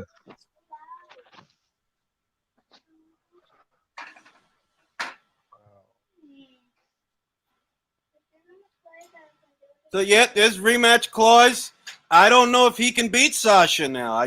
He had it in the bag. He had it in the bag. It fell out of the bag. Maybe he can because he's already got confidence to know that he can knock him down.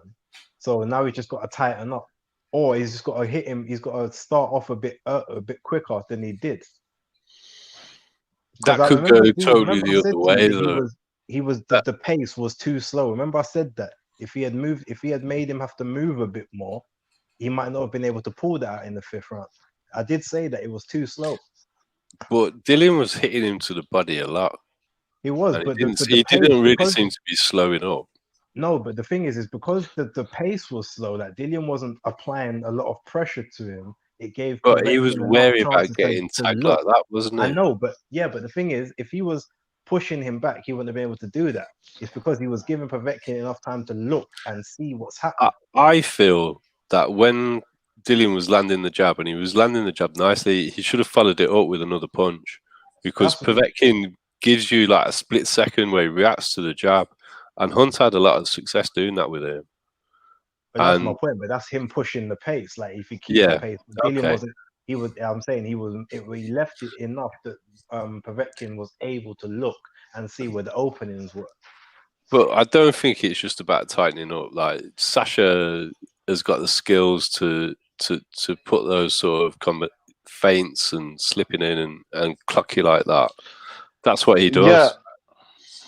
Yeah. This like the way this fight was going, it kind of like Alexander Povetkin kind of lulls you to sleep, and he does these little things right to try to gain the advantage, to try to find his range and land that big punch.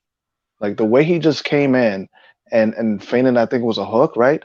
And then dipped his shoulder, around, and just wham, just cranked it. That's all that mattered. And the way he rose into that uppercut as well, he got everything into it, and he caught him completely clean. Bob Arum's talking shit. He says Dillian Whyte was so busy fighting for his WBC mandatory position that he didn't see Povetkin's uppercut, which knocked him cold on his ass. Oh, wow. That's shade, bro. That's fucked up is what it is, bro. Is he saying that on Twitter? He said it on Twitter. It's on his fucking page. All right. Jesus Christ. Oh, these bastards. They just jump. America is just jumping on this dude, man. These bastards. Fucking Brixton. Fuck.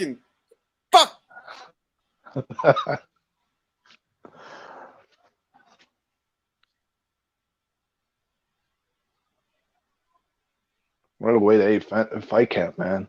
Summer's over. Yep. It's going to get real fucking cold real fucking fast. Hold on. I got to listen to Joshua again. All right. I'm going to wrap up this live and go cry in the bathroom, guys. We'll catch you in the next one. Oh, man. Fuck, man. All right, man. Take it easy. Guys. Take it easy.